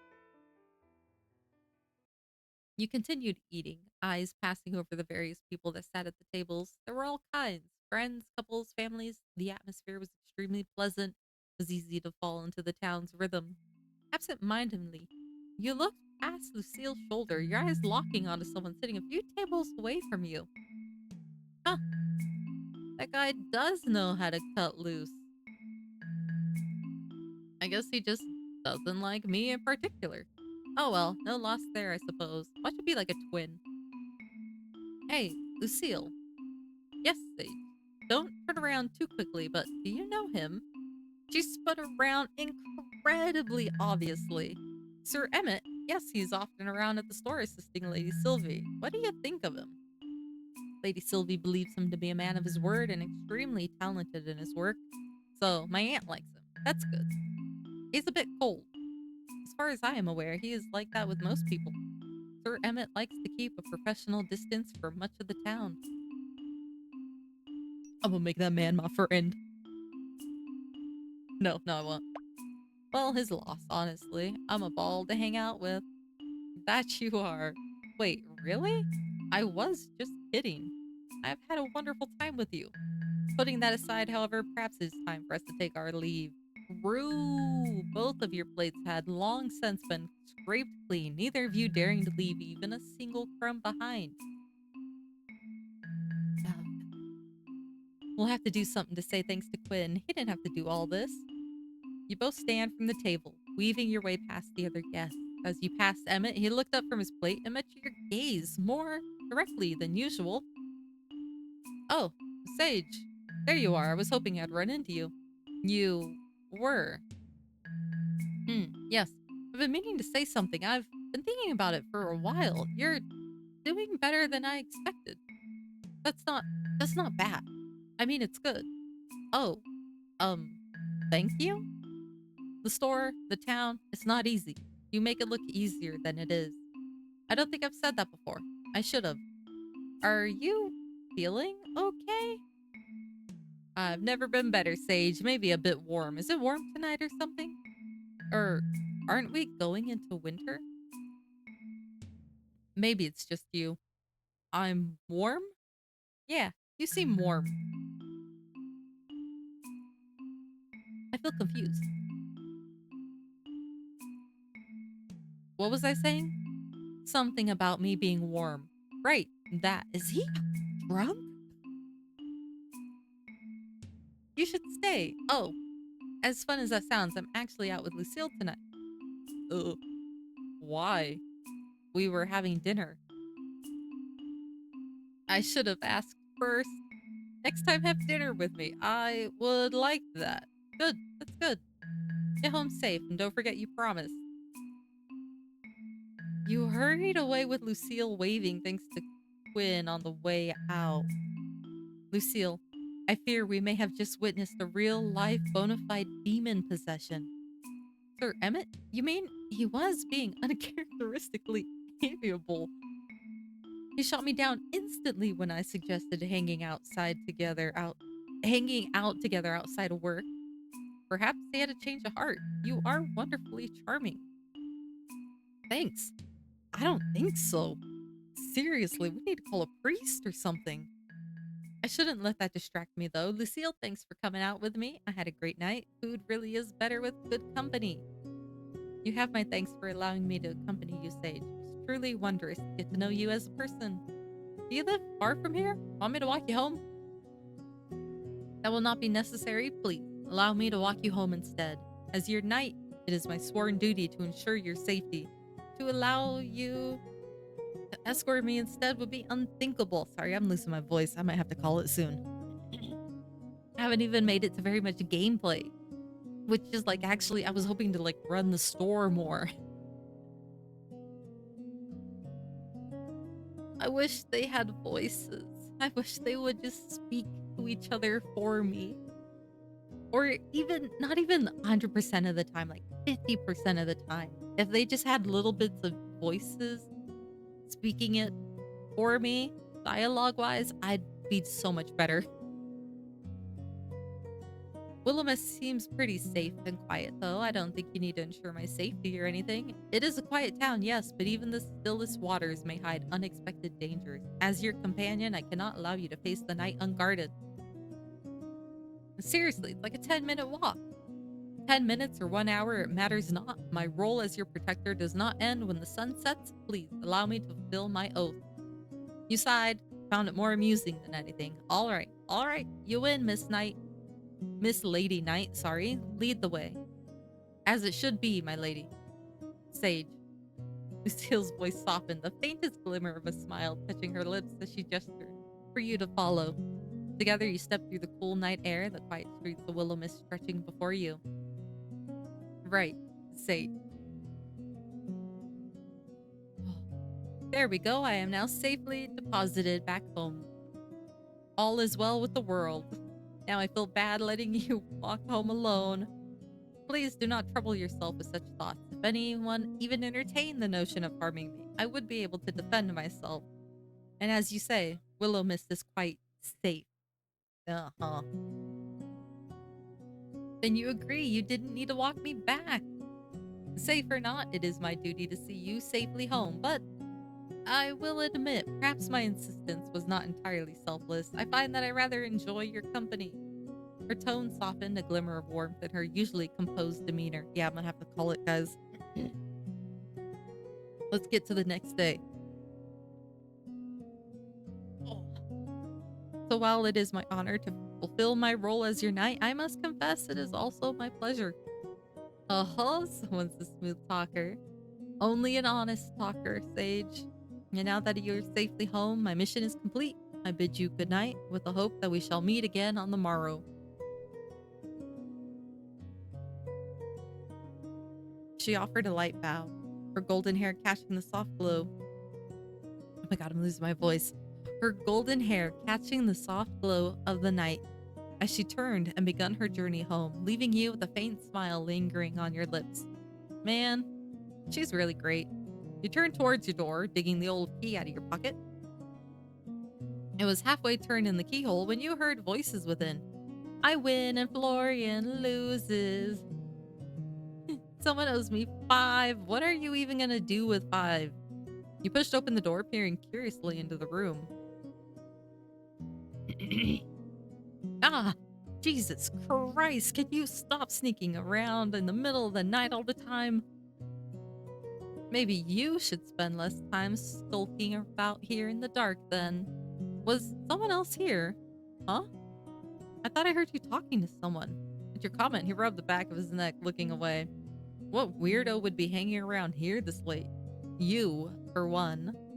I work here? At night, alone, in the dark.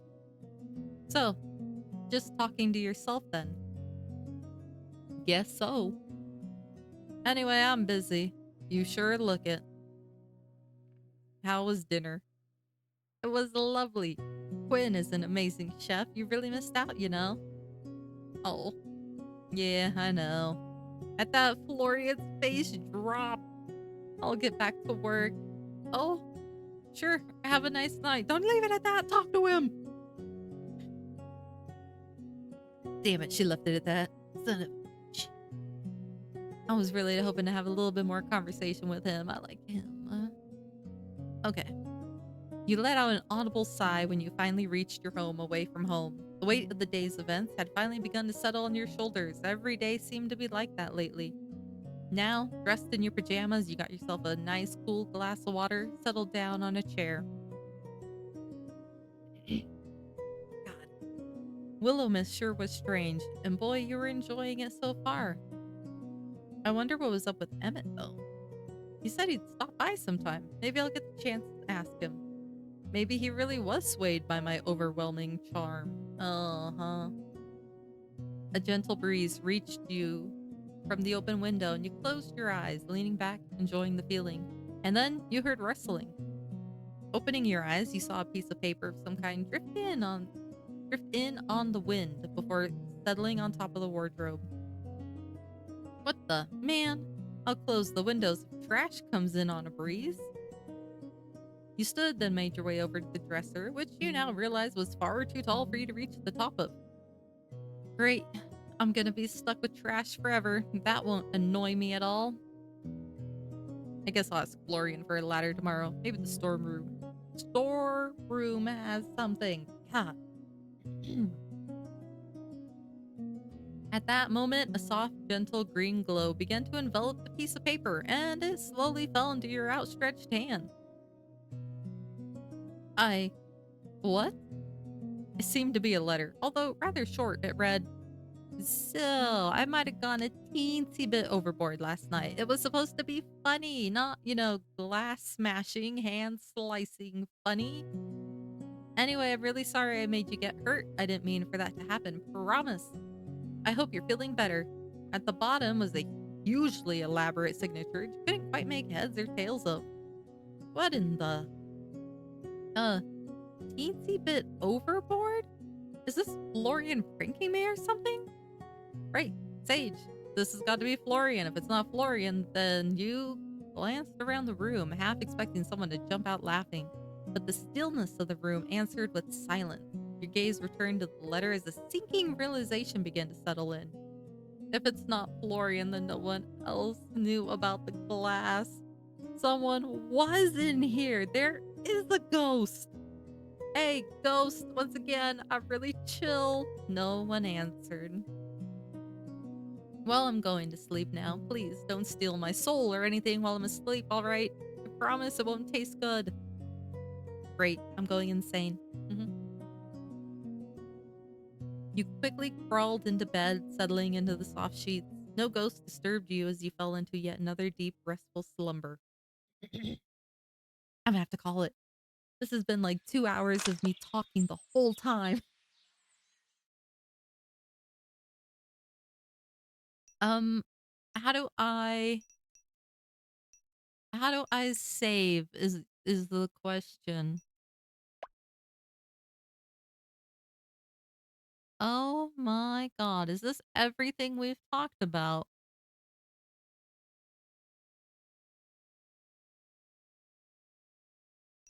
I I don't know how to save. I don't know how to save. But I am gonna have to call it here, guys. Oh, quick save. Oh, oh heck yeah. Okay, I figured it out. I'm a professional at heart deep inside.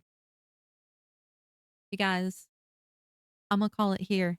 I may actually come back to this one because I feel like I didn't get a lot of gameplay, but damn, is it a lot of talking. I was hoping for more running the store, managing the store than I was heavy dialogue, relationship stuff, but we'll take it for what it is. In the meantime, this has been Willowmist. Uh, I know the actual name. The Willowmist Emporium of Antiques and Curiosities. It was it's good. I'm gonna come back to it. I'm gonna come back to it. We're gonna keep it going. But for now, I gotta go. This has been longer than I'd intended. Y'all know the drill. Be good. Behave. Take care of yourselves. Get some rest. Drink some water. Eat the food. And I'll catch y'all in the next one. Bye bye. Bye bye.